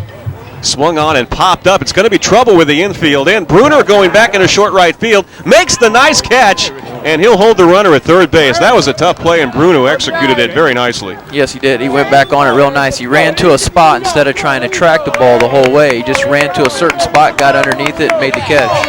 Nice play by the Raiders' second baseman for the second out of the inning. Too many times you see infielders try to track the ball the whole time they're running. He just kind of turned his head, sprinted to a certain area where he thought the ball was going, and then picked his head back up. Eric Blakely, the shortstop now. We'll see what he can do with runners at second and third, and now 2 outs in the inning. First pitch to Blakely, taken inside and low for ball 1. It's a Greenville High School grad. The Green Wave. Yep. Out of the Greater Miami Valley Conference, and pretty good baseball players coming out of there. Oh yeah, I played Legion ball up there for a guy named Joe Marker. I'm sure he probably played for Legion ball up there too. Next pitch is taken for a strike. When you think about it, those programs, you know, Troy, Vandalia, Butler. Of course, we know of another left-hander who's done quite well from Vandalia Butler now, pitching for Georgia Tech. Absolutely. Corey Vance. Was he in his, junior year this year? Yep, this will probably be his draft year again, so be looking for him to start playing some professional baseball this year. He of the big breaking curveball. Start throwing the ball a little bit harder, and I think that's what helped get him drafted that year during the summer for Team USA. Now, he was what round was he drafted by the Dodgers? Was that like 26th round? It was 11th round, yeah. A couple of years ago. But decided to go to Georgia Tech, and I'm sure doesn't regret that. Fine baseball program down there in Atlanta. Next pitch is fouled off over the Indiana dugout. Count 2 balls and 2 strikes on Eric Blakely. Wright State trailing 6-3. Left-hander Scott Marshall in relief.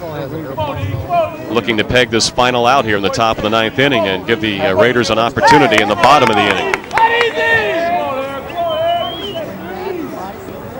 Marshall peers in for the sign. Very deliberate out there on the mound. Shields, rather I should say Nichols, sets up outside. Here's the pitch to Blakely. Taken outside and high for ball 3. There is a base open at first base. On deck, catcher Eric Farley. Singled his last time up. Actually his first time in the game. Starting the game was Kevin O'Brien. He had 2 at-bats, was 0 for 2. Well, here's the 3-2 pitch to Blakely. Curveball, hit up the middle. Ollinger picks it up flawlessly, fires to first and gets it. So Ollinger, cold off the bench, makes the fine pickup and gets the 3rd out. And we move to the bottom of the 9th inning with the score, Indiana 6, Wright State 3. You're watching. We'll send Matt Bruner, number 2 hitter, followed by Chris Ranstead and Josh Hart to the plate. See if they can get something going here and get the Raiders back into it in the bottom of the 9th inning, trailing by 3. Got the heart of the order coming up here, so see if we can make something happen. Wilson has a 7.24 ERA. He's 0-2 thus far this season in 14 appearances. He has started a game for Indiana. 13 2/3 innings. He's allowed 12 hits, 11 earned runs, has walked 17 and struck out 11, so apparently prone to some wildness. Let's hope so, because this is a good chance for Wright State to make a comeback here in the bottom of the 9th. And a lot of the crowd still hanging on here. It'd be nice for him to have something to cheer about. Yeah, it's quite a tribute to Coach Nischwitz. Good crowd here tonight. As Bruner takes the first pitch off the corner for a ball. I would think if you had the stats and the scouting report, you would want to be patient with this guy. Usually in the 9th inning, you know, you're going to every hitter that comes up should take a strike. And there's the first strike on Bruner. Count up even at 1-1. Glad you could join us for Time Warner's presentation of Wright State baseball. Chris Collins along with Richie Moody. Glad to have you along. As again, we'll mention it to you later on in May. We'll have our 2nd regular season game. Wright State hosting the Bulldogs of Butler University, an MCC matchup. Next pitch is swung on and missed on the 2-1 count. Even up Wilson against Bruner. A little giddy up on that fastball at the waist. Bruner has 1 hit here tonight and an RBI in 4 plate appearances. It did make a fine catch in the top of the 9th inning with runners at 2nd and 3rd and 1 out. Bruner just trying to make contact. Smacks the ball over the Raider dugout. Now to play.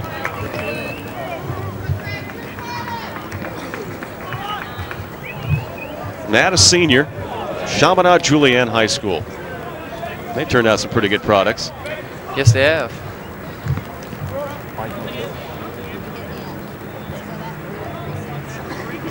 Ex-Raider, the head coach there now, Mike Mathill.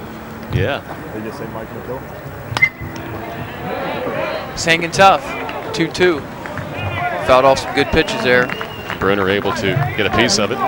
Now try to finish this at bat and find a way to get on. Leadoff hitter of the inning.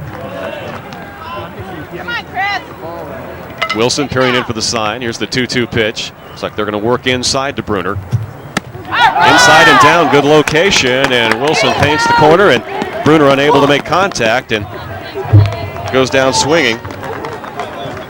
First batter faced by Wilson. He strikes him out. First out here in the bottom of the 9th inning. And here's Chris Ranstead, sophomore center fielder, having a pretty good game. He's got 2 hits. He's also lined out to second base and has walked. Ranstead has scored a run here tonight. Chris's last at bat, double to left field. Takes the first pitch, a fastball on the inside corner, and I think Chris was in agreement with that call. Again, that's one of them unwritten rules. Catcher set up on the outside part of the plate, and he called it back across his body on the inside part. Setting up outside again, and inside corner again against Ranstead, so it's 0-2. Well, I guess if it works, you go back to it. Absolutely. Got to keep going until that umpire calls it a ball. See what Farley calls on the 0-2 pitch. Goes out even farther off the plate outside. And Wilson hits it, and so does Ranstead. He just slaps the ball foul to the left to stay alive, 0-2.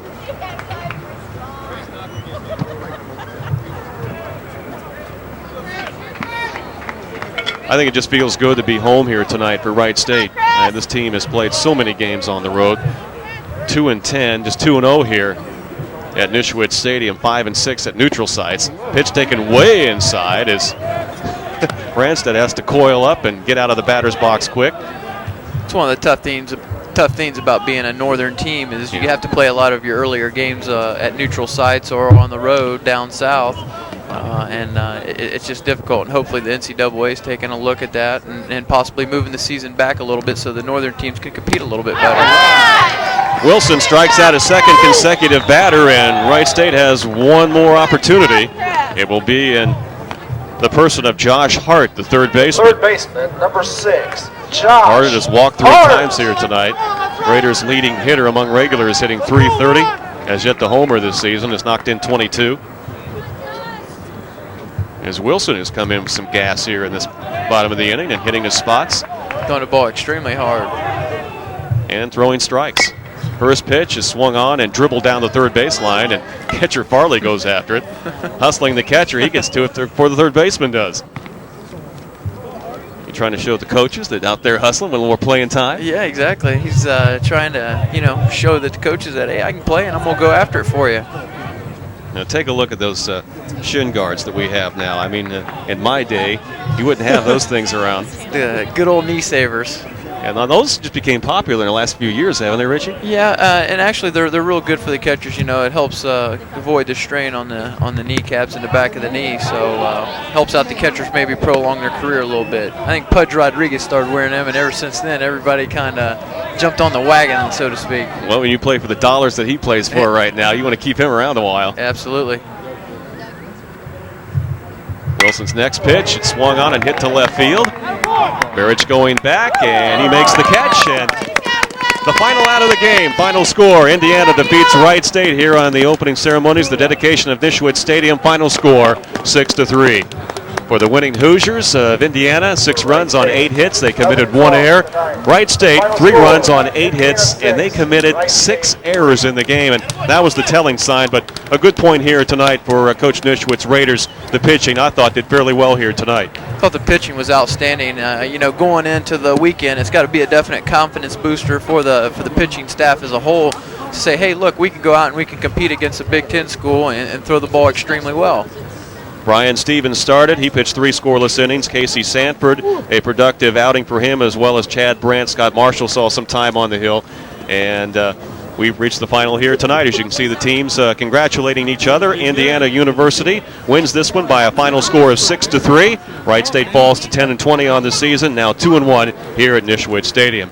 Richie Moody, it was a very pleasure to be working with you here tonight. Look forward to our next game next month with the Butler Bulldogs. Thank you very much, Lefty. Thank you, Chris. Appreciate it. Thanks to Bob Jones and all those involved with Time Warner Sports for their excellent job here tonight. And Chris Collins speaking for all of those. And for you listening tonight and watching, we thank you very much for viewing Wright State University Baseball. Once again, the final score, Indiana 6, Wright State 3.